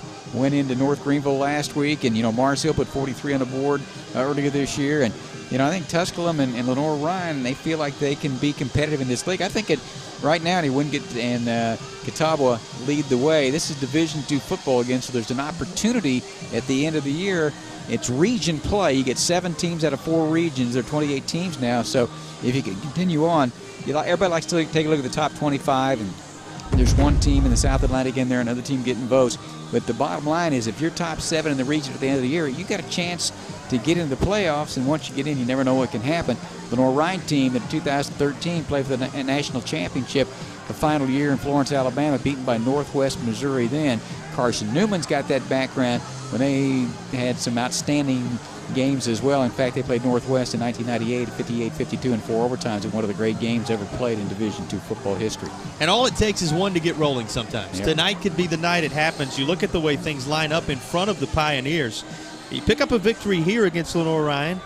Mars Hill, Newberry, Catawba, Carson Newman all waiting, and Wingate is the last on the slate on the 11th of November, that senior day. It could all build toward a major showdown if they can turn the corner on a night like tonight. That certainly is what is in the mind of the Pioneers faithful. Well, we got one half in the books, and Lenoir-Rhyne has come in and done what they needed to do in this one. And you take a look at some of the keys of the game. Solid play from the backs. I think we've gotten that right. And so far, having handled the variety of defenses of this Tusculum team, if people don't know, we talked about the turnover margin of +10, thinking they've done a great job of the 2 keys that provided before the game. Yeah, you look at the play of Keller so far, and then we've documented what Nelson Brown did, right on line with the keys. For Tusculum, they were able to finally execute on offense the final drive of the half, and the defense, kept them in it until the offense found its rhythm, Tom. Yeah, 72 of the yards of the 95 in the second quarter play came on that last drive, and now they'll kick it off to start the second half. And Lenoir-Rhyne, after deferring following the coin toss, will take it to begin the second half, and across the 25 out to the 28-yard line is where the return will land the Bears, able to provide that field position for Lenoir-Rhyne.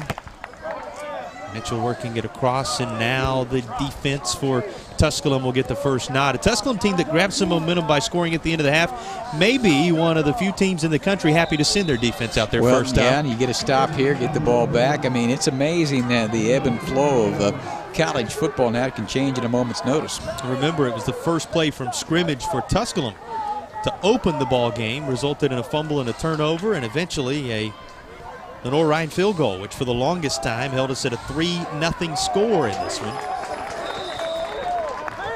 Bears opting to go right to the ground to begin things, among others for Tusculum in there.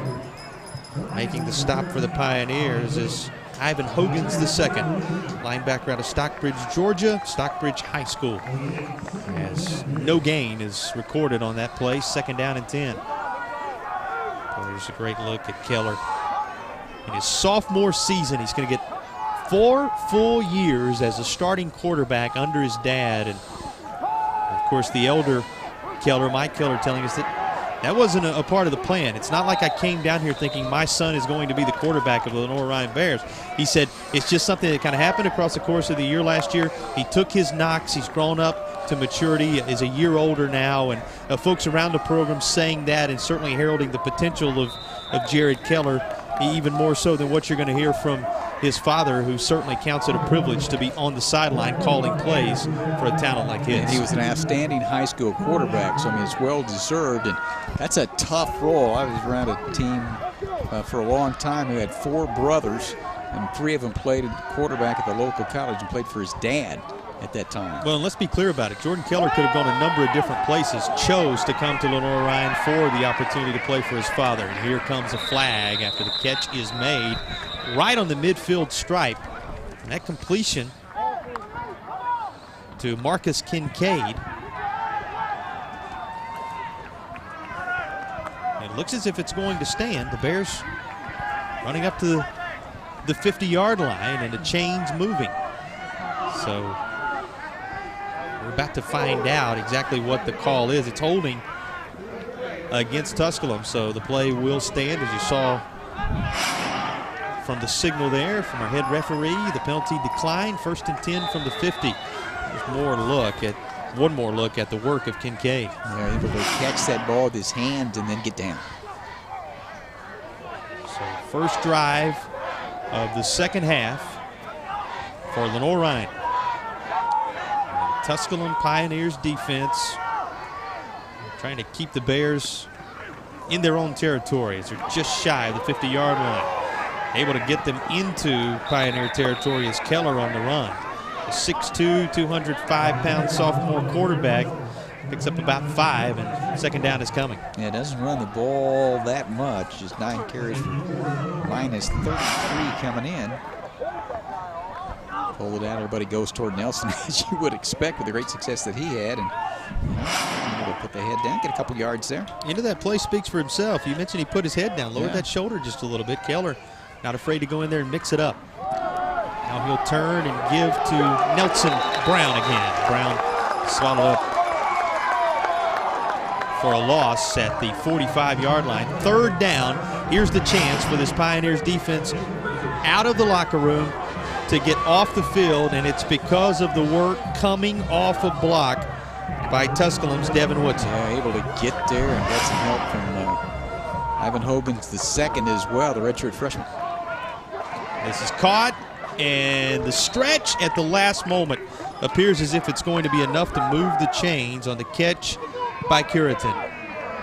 Curitin, the freshman out of Matthews, caught it shy of the marker, but had the presence of mind to turn his body and get across it. And a fresh set of downs and a fresh defensive alignment coming in for Tusculum here. That's a big conversion there. And they'll hold play as substitutions are made and back away. And here we go.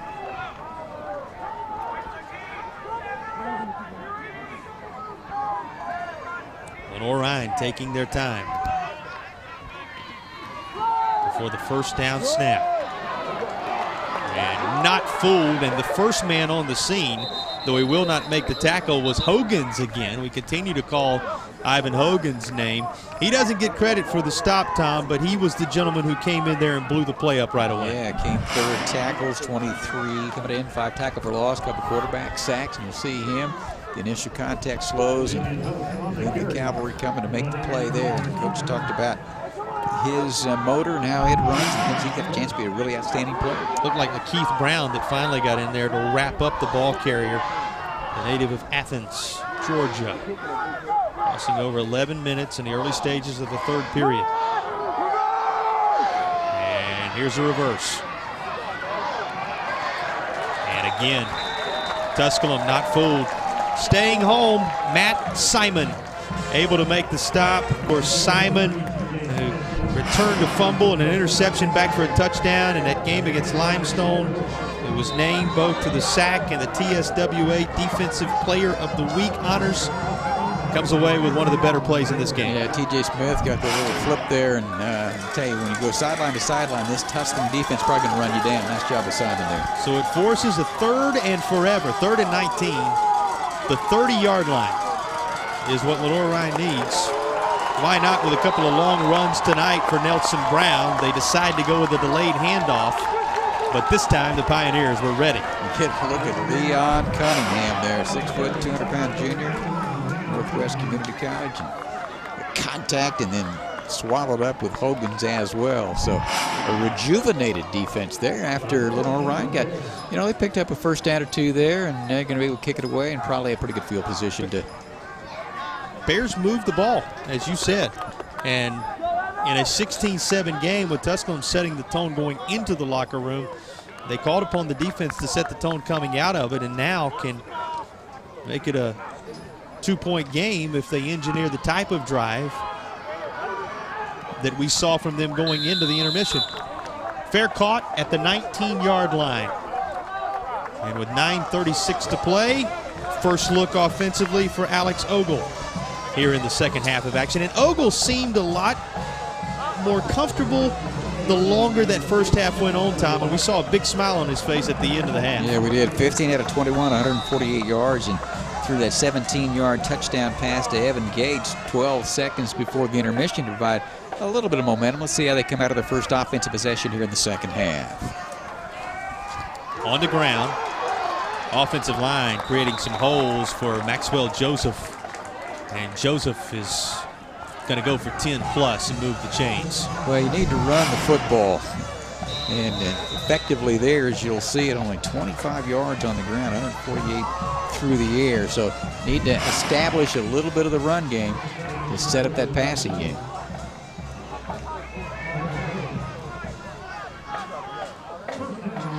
Right on Maxwell Joseph, the sophomore. Little movement on that defensive line, but able to get back out of that neutral zone. Pass in the direction of Evan Gates. Remember, he had the touchdown catch that put Tusculum on the board to basically end the first half. It came with 11 seconds remaining in the half. They target him here, but it's incomplete. And Ogle gathers everyone else up. Your thoughts on Ogle so far in this game, Tom? We obviously have talked about his numbers, his leadership ability. How do you feel like he's played to this point? Well, I think he's played okay. It's been a little bit inconsistent on the offensive side and really didn't get into a rhythm, although his numbers were pretty good, and we saw what he can do on that final drive of 72 yards and, able to get a little bit up-tempo there and able to, because of the time frame. And I think at that point you could see what he can bring to the table to this team, and I think that flow hopefully will come into play here in the second half for the ball club, and we'll see if it does here on a third down and possible passing situation. It's going to be tested on a 3rd down and 6 as you see the numbers for Ogle so far tonight. Looking for the 42-yard line. Tusculum trailing at 16-7. Couple of touchdowns and a field goal for Lenoir-Rhyne, a missed extra point. The way our score was built for the Bears, and this is beyond the marker, but it's also beyond the reach of the intended target, Rodnell Cruel. Look at Cruel, tries to go up, make a one-handed grab, and he nearly did, Tom. I think he wanted to throw that ball just a touch before he delivered it, and then they had to deliver a little bit high with some pressure coming in there. So Tusculum to kick again, and Jose Esparza, the senior. Or excuse me, Hunter Cantrell, the senior, back there to handle those duties, and how good he has been in the punting department. We talked about it. He pinned Lenoir-Rhyne deep earlier in the game. We mentioned his honors, his leadership of this conference, and one thing he has no control over, and that's how far it's going to be brought back right here by Duggar, and Duggar able to set Lenoir-Rhyne up nicely. So both teams touch it once early second half. Still sitting at 16-7 here in Greenville.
Grab game night dinner at the Ingalls Deli. Rotisserie chicken, fresh-made salads, a delicious hot and sub bar, all available at Ingalls. Low prices, love the savings.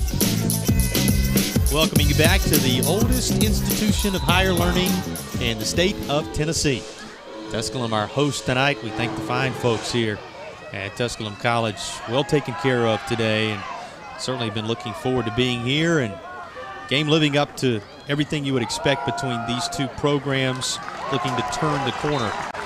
Youth and inexperience, yes, but a bright future thanks to the experience level of both of their coaching staffs when you turn an eye toward the future. Second down, and they're going to call it 13 after another Hunter Cantrell punt.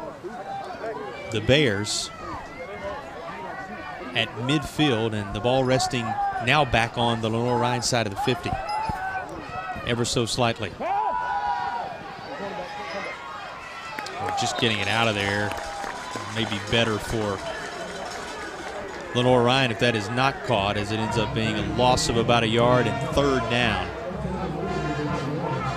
With the line to make the 36 of the Pioneers. Another chance for Tusculum to get off the field with decent field position and a lot of field at their back for Lenoir-Rhyne. Yeah, after great field position there, and Duggar, we saw him have a punt return called back and for a touchdown on a block in the back, and he set him up with outstanding field position, but got behind the chains on first down.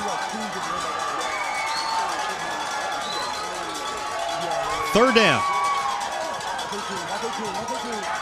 Taking a shot. Picked off.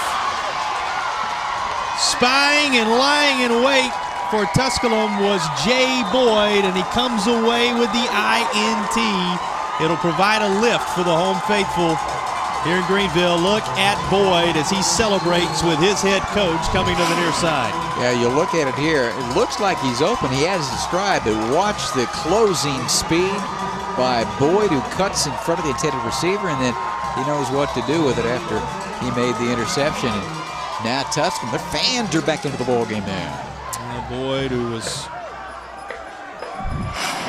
always a player that you have to be aware of in that secondary for Tusculum. He is a ball-hawking defensive back and comes away with the INT. First and 10 Pioneers, just inside Lenoir-Rhyne territory.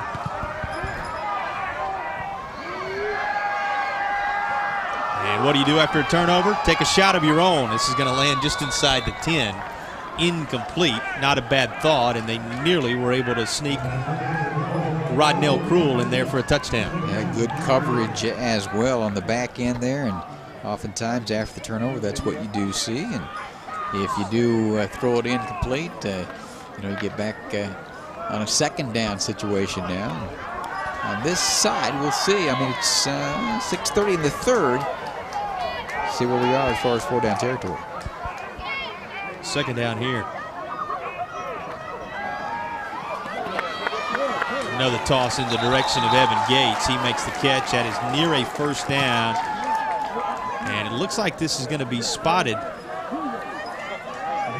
well enough to move the chains. It will. First down as Gates makes the catch in between a couple of those Bears defenders. Quick toss there and right out in front where he could catch it and get down. Gates with the Pioneers touchdown earlier out of Charlotte, North Carolina. Davidson Day product, a go-to target for Alex Ogle in this one. They work it to Gates once again. Gates making the first defender miss, and as a result, it's a 6-yard gain. That was almost a great play by Gilmore there. Steadily driving now, Tom, the Pioneers. A little bit more momentum, and we'll get another look at it here. They cleared it out, and that gives you the coverage out there one-on-one. Breaks, tries to break that tackle, and does, and then gets up the sideline. So again, you get it out in space. You ran one receiver up the field, came back underneath. Nice possession. On second down, right up the gut, and using the space created by that sizable Tusculum offensive line. Pick up a handful as Maxwell Joseph And it's 3rd down and 1. We talked about 4-down territory. This would seem to be it. Pioneers would like to not have to worry about it here by converting on 3rd and 1. Tell you mentioned that big offensive line, and we talked about it. I thought that was going to be one of the keys to the game, the big offensive line for Tusculum against the youthfulness of that forward wall. And Lenoir-Rhyne's hung in there tonight in that regard. Another thing to keep in mind here, Tom, the missed extra point looms large because 9-point ball game. It's not going to be a decision the Pioneers have to make right here and right now, but 3 field goals will get you there just as easily as anything else right now. Yeah, that's true. Hit the left upright all of a sudden. Maxwell Joseph at 6'2", 230, sophomore at Naples, Florida, by way of Northeast Mississippi Junior College, and had only 25 yards rushing and 15 carries at halftime. And a little bit more if you can get that in, incorporate the. Took a shot downfield, a little underneath as well, a little bit more momentum now. Here's that rhythm. Here's that balance Tusculum had been looking for, and he takes that 4th down decision away. Does Joseph. Now they go back to Pratt. And Pratt good for about half the yardage that Tusculum needs. I mean, that's just the extended handoff. Flip it out on the flat, cleared it with the receiver that way, and then someone has to come out and make the tackle. And if you don't, you got a big gain, but got a good gain on 1st down. Clayton Horn able to come up and make the stop for Lenoir-Rhyne. Horn, sophomore linebacker, named to the Ronnie Lott heavy hitter as well. One of a couple on this team securing that honor along the way this season. Speaks to how elevated his play has been at times. A steady march right now for the Pioneers of Tusculum, and you can lay the chains aside. It is now 1st and goal for the Pioneers on the 10-yard line. Well, this is what they needed to do. They got the turnover and interception by Boyd, the return to near midfield, and they've, really mixed the run and pass as well. This is the 2nd best drive they've had of the ball game. A confident Alex Ogle brings them up to the line. Joseph hit immediately, and Joseph is going to be dropped, and I believe the first man on the scene that time around for Lenoir-Rhyne was Quentin Hayes. Let's see the linebacker, the freshman out of Powder Springs, Georgia, get in there. Great penetration, slowed him, had some help. 2nd and goal from the 12 after a 2-yard loss, and the celebration from Quentin Haynes, or actually the emotion, probably a better word I should use there, Tom, from Quentin Haynes, speaks to how important that play was for this Lenoir-Rhyne defense. Tusculum looking to pull within a single score of any kind with a touchdown here. And this may be intercepted. It is in and out of the hands of Lenoir-Rhyne's Denzel Gilmore, and that would have been a costly turnover. Take another look at how close this is to disaster for the Pioneers. Yeah, flushed off the back foot. You need to unload that ball as far as you can. I think a little bit off balance there, and the ball stayed in the field of play and just came up a little bit shy there for Lenoir-Rhyne. A break there. Let's see if Tusculum take advantage of it. DeAndre Banks was trying to play defense, but he could not get back in time. That was laid out there perfectly for Gilmore instead. 3rd down. Goal to go. Ball still at the 12-yard line for Ogle. Can he complete this drive? Goes back to a familiar target. As a touchdown catch earlier from Evan Gates comes to mind as he struggles for every single yard and gets down around the 3-yard line. Now, this is the same type look, just reversed, on which Gates scored to end the half. Here he cannot get in, and now we talk about the 3 possessions resulting in field goals that could slice up this deficit that Tusculum faces, and they'll try and get a 3rd of that back right now by going to Jose Esparza. Esparza basically kicking an extra point here, and it is blocked. And Lenoir-Rhyne had a chance to return it, but then decided to cover it up after it eluded Kyle Duggar. If Duggar fills that cleanly in the air, Tom, he's gone. He is, that's for sure. You got to look at it here. Boy, way up trying to get a number there for you. And if he catches that, Duggar with his speed, he's a return guy, secondary player. Man, you're looking at popped out. Looking at an 18-7 game if he ends up getting his hands on that. Instead, it stays 16-7 with a missed field goal for Tusculum, a 20-yarder that is blocked by the Bears of Lenoir-Rhyne. Yeah, that's a tough one, driving all the way down there, but good defensive play. The officials are talking about something here. We'll maybe get the word here, but we're rising and able to get a big paw on it there and into the red basket of Duggar. And he'd probably tell you like, oh man.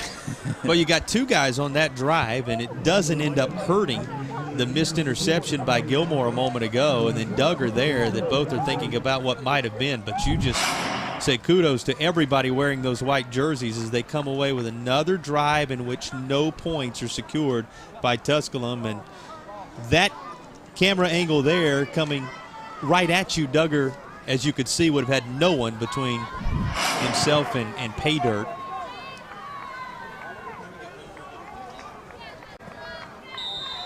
And I couldn't quite tell there, Tom, who exactly had a hand on that in the middle. Did you see who got a paw up there? Big left hand. See if we can get one more look at it here to determine who it was for Lenoir-Rhyne that got in there. And is that, I think it was Lenoir-Rhyne's number 90, Dan Lauba, who got in there, the Harrisburg, North Carolina native, the freshman responsible for the block. Good work by the guys, both on the field, the camera crew, as well as those in the truck, giving you another look at that. An important block because, again, makes it huge. A 6-point game. You're inside of one possession. A touchdown, if this thing trends toward where it's headed now, would then have put touchdown and an extra point, would have put Tusculum ahead. A couple of field goals and you're tied. That block keeps a little bit of breathing room intact for Lenoir-Rhyne. That's why the old cliche and the old saying, emotion of the moment. I mean, it looked like Tusculum's going in, maybe to score a touchdown, going to get a short field goal, and doesn't happen that way. And now Lenoir-Rhyne maintains that lead. They've got the ball back and trying to move it. Still a tight one here in South Atlantic Conference action, and just driving the ball carrier to the turf is Ivan Hogans II. Boy, he has had a great second half. Redshirt freshman, Stonebridge, Georgia, came in as the third leading tackler. You see it here. I mean, as they say, shot out of a cannon. He comes and wrestles the ball carrier down. And we talked about coach, and he thought that Hogan's got a chance to be a very good player here. Good player here tonight. So it creates a 3rd and long for Lenoir-Rhyne. Bears backed up inside their own 20-yard line. Final play of the 3rd quarter. Huge. And it'll move the chains. Who is it again? That same old nemesis for the Pioneers. It is Nelson Brown who breaks loose on 3rd down and 14 on the final play of the 3rd quarter. And the Bears, instead of punting the football to start the 4th, will be set up at midfield, leading it 16-7.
Game night dinner doesn't have to be stressful. Stop by Ingles for all your needs. The deli at Ingles, providing dinner and a snap, and then you're off to the game. Ingles, low prices, love the savings. 15 minutes to settle it here at Tusculum College. 16 points on the board for the visiting Lenoir-Rhyne Bears. Will it be enough? Lenoir-Rhyne, thanks to a long run, the latest of a trio of long runs tonight, from Nelson Brown with a first down and 10 to start the fourth, where they would have been kicking if not for the third down conversion. And why wouldn't you go right back to Brown? He spins out of the first tackle, picks up a yard or so. As we begin the fourth and final period, let's check in with the third member of our broadcast team. Here's Ansley Brock. Ansley? What started off as a perfect 70-degree day has quickly turned into a 59 degrees down here. It's a little chilly, but what's wonderful about that is that I am seeing less and less guys coming off of the field needing to be stretched out because of cramps, and I'm sure the players, the coaches, and the parents of the players are thankful for that as well. Well, she's throwing the parents in there. I noticed her parents here tonight as well. It was good to meet them, see them. Of course, we had met our mother earlier in the season. This, Ansley, if you're not aware of its first year as our sideline reporter, got to meet her dad tonight. Fine folks. And as she said, everybody surrounding these programs happy with the weather tonight and the way things are transpiring. It's good news for these teams, Tom, because they're going to need everybody fresh down the stretch in this one with the way it's gone down. Yeah, this has been more like a football night or so. We've had a couple weeks here where it looked like summertime with the 90-degree heat and everything, and it has cooled off a little bit. Feels pretty good. Get the jet sweep there, and Le'Veon Huff able to spell Brown momentarily, and pretty good gain there. This football weather feels good. Hasn't been around necessarily the last few weeks, but it's here now. We're open air. This is a very nice place for us to broadcast from up here, too. We've got a great look at the field at the 40, 45-yard line, open air. Pretty cool. Out on a balcony, feeling the exact weather. Not quite as difficult for us as it is down there in the trenches, but certainly we're experiencing the same beautiful night here outdoors.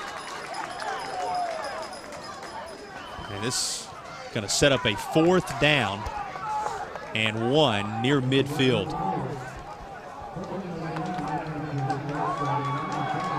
Well, I tell you, you got a 16-7 lead. You're 2 minutes into the fourth quarter, and looks like they might want to talk about this one, huh?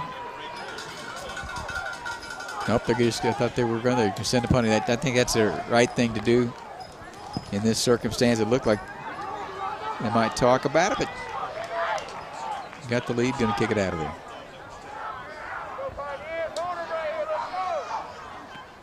Now with a 16-7 lead, Bears going to trust their defense to protect it. And the coverage team handles their responsibility nicely. 13-yard line. That is where Tusculum will take over. Earlier we gave you the food for thought for the homestanding Tusculum Pioneers. Here is our Lenoir-Rhyne food for thought. 61st in the 2018 edition. Best colleges and regional universities in the South. So up the list when you talk about Lenoir-Rhyne, a great place, a great environment. Those of you who've been in that part of the country, beautiful area as well, and congratulations to Lenoir-Rhyne, continually honored. Think about how many regional, how many small universities there are all across this country, and Lenoir-Rhyne in the top 100. We thank the folks at Ingles for providing our food for thought and providing tonight's broadcast of South Atlantic Conference football for you, locally produced here on My 40. Wide open and able to reel in the catch is Gary Breaklauder, the Jacksonville, Florida native. And look at Breaklauder as he comes across, Tom. First time we've called his name tonight, but it couldn't have come at a bigger moment for Tusculum right now. He had a 56-yarder for a touchdown last week against Pembroke, 2 for 67 and a touch. You take 35.5 yards per reception. Breaklauder setting a new 4 up for Tusculum, and this is picked. Returning it just inside the 20-yard line. Lenoir-Rhyne's latest contribution comes from Dwayne Bland, the redshirt freshman quarterback out of Lee County High School in Sanford, North Carolina. Steps in front of this pass from Ogle and gives the Lenoir-Rhyne Bears excellent field position as they try and protect their lead. Yeah, going there the entire time, never looked it off, and Bland sitting there, jumped in front. There was defensive pressure from the rear, won that quick slant. Boy, what a play by Bland. So a Lenoir-Rhyne team, having won each of the last 5 times these teams have met, including the last 2 trips here to Tusculum. A chance to build upon their advantage. And here comes a flag in, out on the perimeter at around the 23-yard line. Tom, the last time that Tusculum was able to upend Lenoir-Rhyne, it was in a thrilling 26-25 win back on October 15th of 2011. That's the command the Bears have had of what's been a pretty even series over the years. That's the command the Bears have had of it of late. The call is holding. It's going to back Lenoir-Rhyne up to the 29-yard line, and it's going to require them to get to the 10 for a first down and what would be a 1st and goal. Pioneers still trying to come to terms with, talking about the fans on the near side. That interception, it started with a turnover on the first play from scrimmage for Tusculum, and here's the latest, which gives Lenoir-Rhyne a table set to build what would be their largest advantage of the night here, Tom. Well, Lenoir-Rhyne, you kind of went through the numbers there. You get a look at it here. Look left, going to toss it back, and another good open field tackle here. If doesn't make that, it's just kind of a one-arm, knock him off his feet. If not, that's a big game. So good job to come up and make that play. Brooks on the catch, sophomore out of Hanahan, South Carolina. But you said it. Defense tightening up just outside of the red zone now. With 10:46 remaining in this football game. 4th quarter action. Points here for Lenoir-Rhyne. Game changing. And here's Brown. Bounced outside. He gets inside the 20, and now the Piles will stack up, push him backwards. With 10.5 to play. Hard to bring down. I mean, you'll see Matt Simon hit him, and we know how good Simon is. He'll come up, see number 7, and goes low. I mean, if you go high, you won't bring down a ball carrier as easily to a certain extent. But if you go low, he just bounced off there. You know, thick, continued to drive. Got a couple of extra yards there. 10 minutes remaining, and Tom, any points here for Lenoir-Rhyne going to make the hill difficult to climb for the homestanding Pioneers, and a 3rd down. That would keep them out of at least chip shot field goal range and perhaps more. Requires the Pioneers to step up. They won't be able to control Nelson Brown, who again rushes to the end zone for a touchdown. And Brown congratulated by his teammates after yet another dagger to the heart of this Pioneers defense. This is a young man who has simply had their number across the last couple of seasons. He got sucked inside there, and then he bounced it out, showed some patience, and then tell you, once he gets going downhill, really, really tough to bring down. Touchdown. 22-7. Has a chance to become 23-7. And it will. Extra point true for the Bears. And Lenoir-Rhyne, thanks to an interception that they parlay into a touchdown. 2nd turnover tonight that the Bears have cashed in. More impact.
Lenoir-Rhyne's Nelson Brown eclipses the 200-yard mark. Now 20 carries, 212, a couple of big touchdowns for the Bears, who find themselves a little more breathing room at 23-7 with under 10 minutes to play. Yeah, impressive drive there at the turnover, and able to take advantage of that. Brown, gosh, goes over 200 again, 261 last year in the 31-3 win at that time. Well, will he best those numbers? That's one question. It's of little consequence to that Pioneers sideline, one of the challenges they were given to stop him completely tonight. And that has proved a difficult task. Pioneers with just the one scoring drive, which came late in the second quarter. In fact, they capped it with a catch by Evan Gates with just 11 seconds remaining in the half. And they now will need to score multiple touchdowns in order to find themselves out front before the final whistle sounds in this one. 9.5 to play as Alex Ogle goes to work. Just picked off from right in this area on the field a moment ago. Back at his own 20. Ogle with some backside pressure, but he stays in there and delivers the pass up near the 40-yard line. It's going to be caught by Gates again. Move the chains. Well, you're probably not in a situation where you got to throw it on every down. I think this possession here, you're down 23-7, obviously, by that margin. You need to score. I mean, you need to score a touchdown.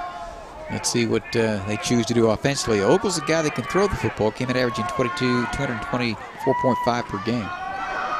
This was a 16-7 game at the half. That touchdown by Lenoir-Rhyne a moment ago, the only points in this second half of action. We had just a field goal in the first quarter, no points at all in the third period. Defensive struggle has to go over the label of this contest. Now, the aberration to that is the effort that Nelson Brown has put together, but for the most part, these defenses have played well enough to keep both offenses in the game. I mean, this was a Lenoir-Rhyne defense that came in allowing 30 points per game against the Tusculum offense, more than 31. And tell you what, that's one of the big storylines to this one, the play of the Lenoir-Rhyne defense. And they continue to put pressure on Ogle and company. The sack for Lenoir-Rhyne as Amari Houston, the defensive tackle out of Hillcrest High School in Simpsonville, South Carolina, is the latest to set up shop in that Tusculum backfield. Another young guys you mentioned there, and played for Greg Porter there at Hillcrest High, and state championship there a couple years ago, state of South Carolina. Lenoir-Rhyne trying to break through with their first South Atlantic Conference victory of the year. That's what's up for grabs between these two teams. We talked about if Tusculum perhaps puts it together tonight, what is out in front of them, Tom, as a flag comes in here. You look at the slate for Lenoir-Rhyne, as you also see the call being made of a false start against the Pioneers.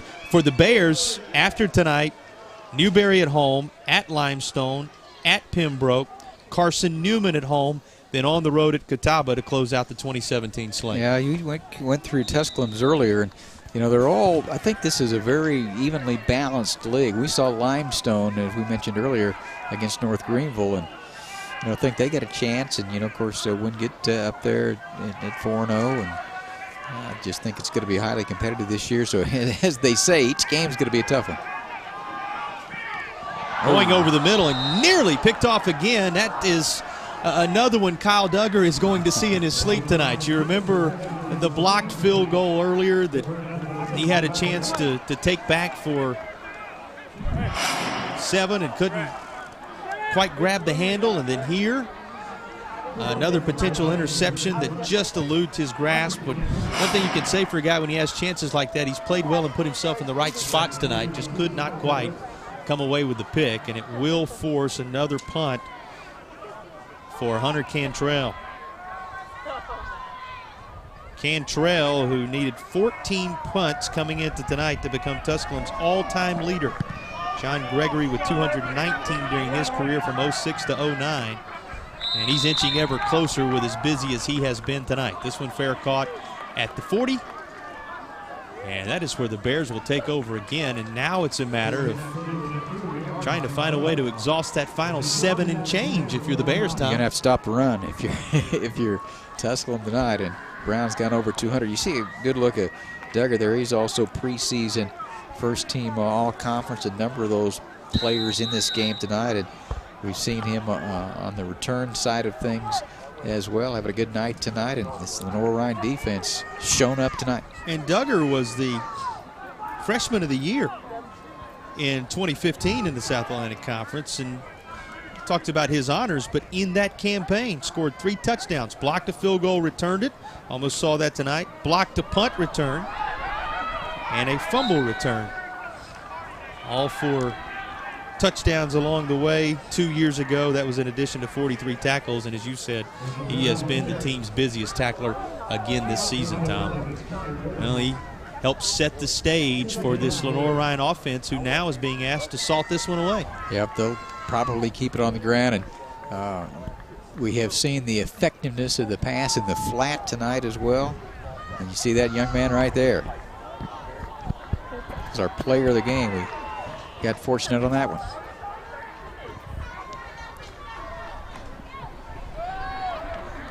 Dancing through across the 45 and up to 48, just a couple of yards shy of the marker. A third down is coming, and we don't have to tell you how imperative it is that the Pioneers get off the field right here. Well, you know, and I'll tell you what I saw there was Ryan Henry, the right guard, and, you know, he had a little fist bump there for Soto, the center, and that offensive line has done a heck of a job tonight. We always talk about Brown going over 200. Well, there's one of the reasons is he's got some space to run in. Now, that time, I think he showed his patience, just didn't jam it up in there and run into the back of his offensive lineman. He waited for it, saw a crease, head down. Hard to tackle him for a loss at any time.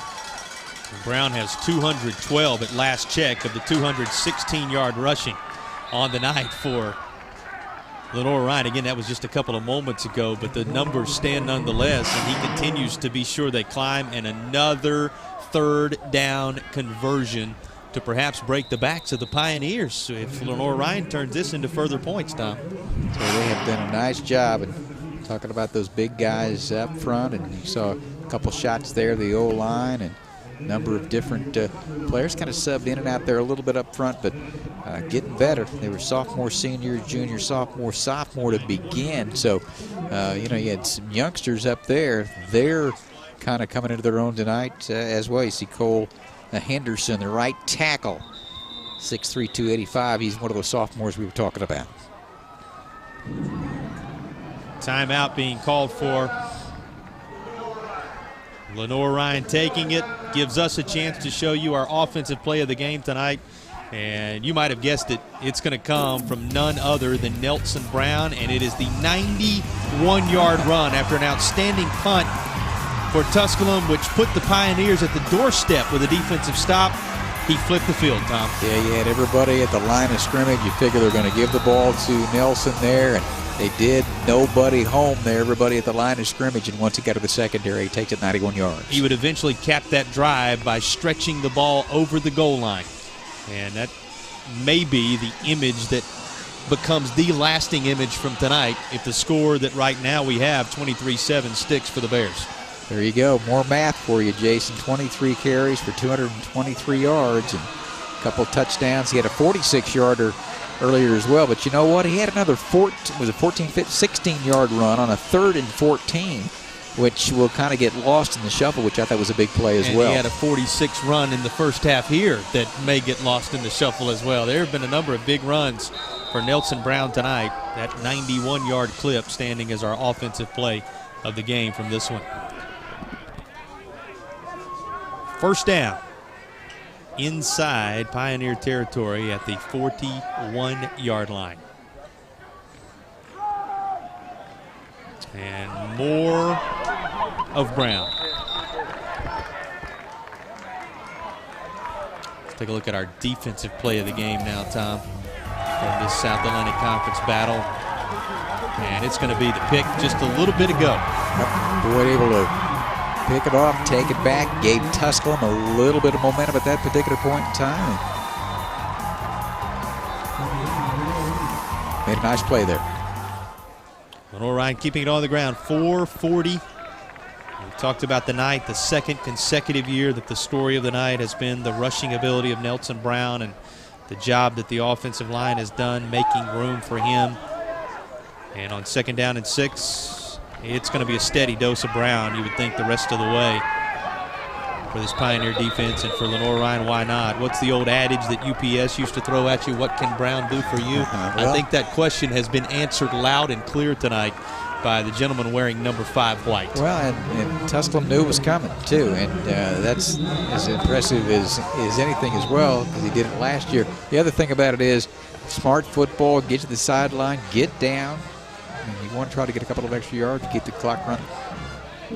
4:06 is what separates Lenoir-Rhyne from what would be their first South Atlantic Conference victory of the year, from what would be a 6th consecutive victory in this series, from what would bring the Bears to within 1 game of getting even on the season at 2-3, and snapped the 2-game skid and losses to Mars Hill and Wingate.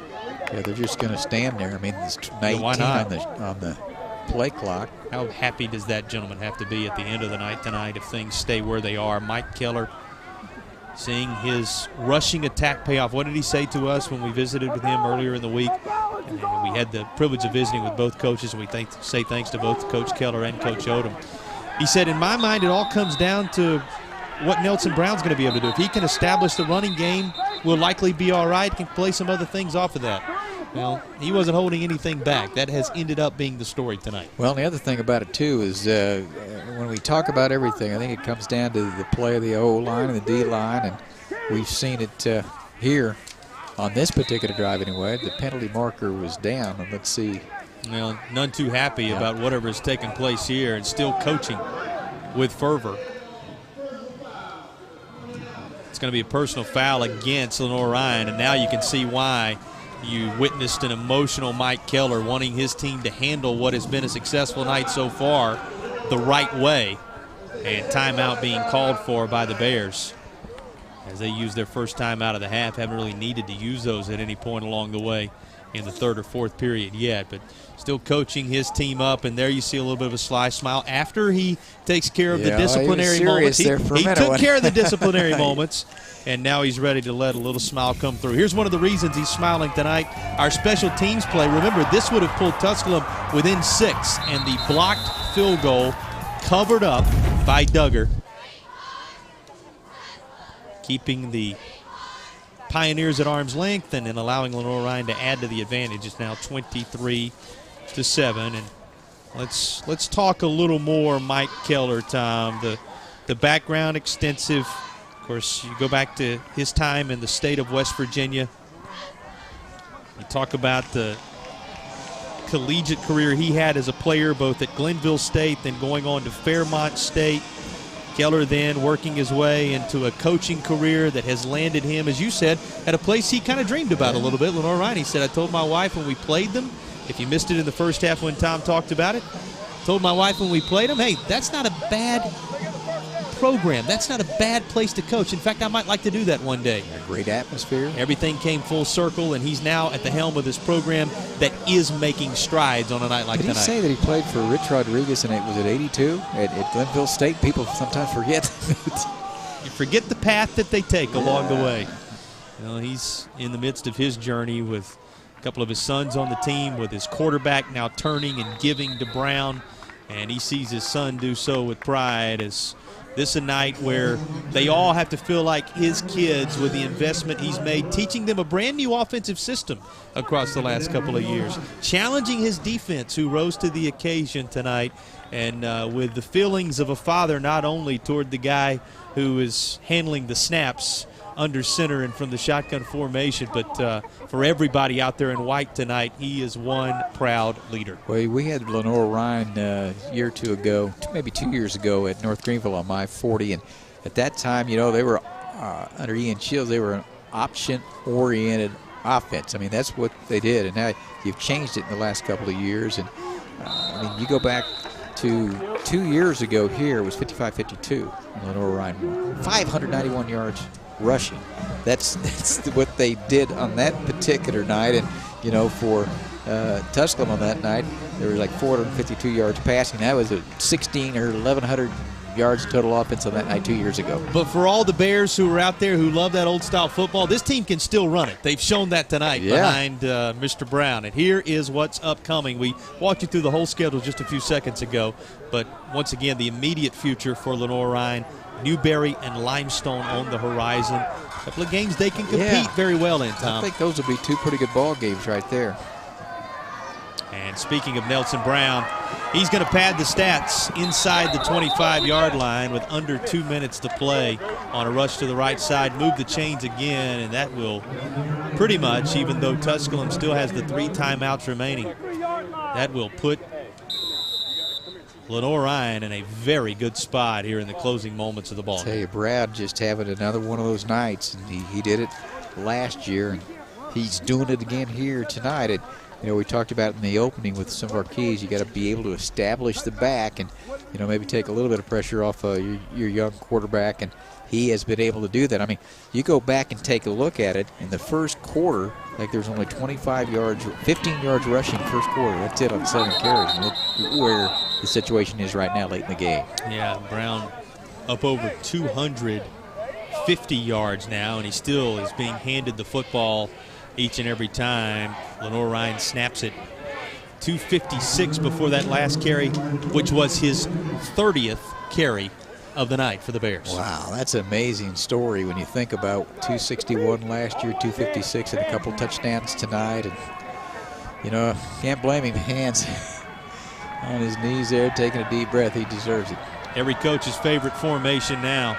The victory formation being orchestrated by one Keller for another. And Tom, these two teams, both of them, you look ahead a couple of years from now because of the systems in place, the experience the coaches have, and the young athletes that are on both sides will be heard from in the future. But this night belongs to the Lenoir-Rhyne Bears, and a big smile from Mike Keller as he leads his team out for the ultimate display of sportsmanship. The handshake following the game. It will go in the W column, 23-7, the final, as Lenoir-Rhyne picks up their first South Atlantic Conference victory of the year. We'll come back, hear from the victorious head coach, and wrap it on the other side.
Mike Keller's Lenoir-Rhyne Bears getting ready to load the bus, head back to the state of North Carolina after a win in East Tennessee. He is standing by with Ansley Brock. Coach, let's talk about Nelson Brown really quick. He had a total of 256 yards tonight. What are your thoughts on that? He had a good game against Tusculum a year ago, and we needed every one of them tonight. I mean, they got a very good defensive football team. Coach does a good job with their defense. I'm glad our defense showed up to play and allowed us to continue to feed Nelson the way we did. And him and the O-line and the tight ends, they did a great job taking the game over in the fourth quarter. You host Newberry next week at home. What do your guys need to do in order to prepare for that? Well, it's homecoming. Newberry, they're defending league champs, and they're picked preseason #1. I haven't got to see them on tape yet. We'll go in tomorrow and try to get healthy and go to the go see the trainer, and hopefully we're okay and put together a plan for them. And it'll be an exciting week of festivities at Lenoir-Rhyne. Our kids will have to show up ready to play. Yep, just got to get all your ducks in the row with your players, huh? Correct. All right, well, we wish you the best of luck. Congratulations, and be safe traveling back home. Thank you so much. I'll see you. What was the magic number a year ago for Nelson Brown, Tom? 261. Ends up getting up above 250 again this time around. And here are the highlights from tonight. There were moments for the Pioneers of Tusculum, but methodical offense and certainly the rushing attack standing above everything else for Lenoir-Rhyne. Camargo, the big tight end there, able to catch one. Look at the reach across, get that 3-yarder, and had that 91-yard run to set up. Yeah, that was after, again, you say it, that 91-yarder, which was the high water mark of the night rushing-wise. Here was the late touchdown for Tusculum, which put them right back in the thick of things. I thought they had an opportunity there with some momentum, but then here comes Tusculum again on the defensive side with Jay Boyd, and he was able to pick it off, gave great field position. I thought that might have been a turning point in the game. Didn't turn out to be. Yeah, that combo, the late first half touchdown, the early second half interception, and then the field goal was set up to cut it to a one-possession game. Lenoir-Rhyne blocked it and never looked back. Yeah, just give it to Brown. Stiff arm, take it in for the touchdown. The 91-yard run, the one that really stands out, that was our play of the game, which you saw earlier, and enough of Nelson Brown in that package to show you why this team, the Bears, the visitors, rolled up 262 yards of rushing offense. Yeah, only 15 of those came in the first quarter of play, and did so against a Tusculum team that came in averaging 31 points per game, high-powered offense, and the Lenoir-Rhyne team that had allowed 30 per ball game and got done tonight on the defensive side, too. First South Atlantic Conference win for the Bears. Your final thoughts on this one? Well, I thought Lenoir-Rhyne came in, did what they needed to do. Tusculum had some opportunities, and then when the blocked field goal, turned it around, give the ball to Brown, and made enough plays tonight on both sides of the football, and came out of here with an impressive win, I thought, by Lenoir-Rhyne. So it is the Bears coming away with the victory. Lenoir-Rhyne, a 23-7 winner. The environment, everything you could want, thanks to the folks at Tusculum who hosted us here tonight. Things not going the Pioneers' way on the scoreboard, but a tight battle between a couple of South Atlantic Conference foes and two teams that will be there in the days ahead. See you next week from Brevard College as we work our way back into the state of North Carolina from East Tennessee on a gorgeous, gorgeous night. We say good night and congratulations to Lenoir-Rhyne.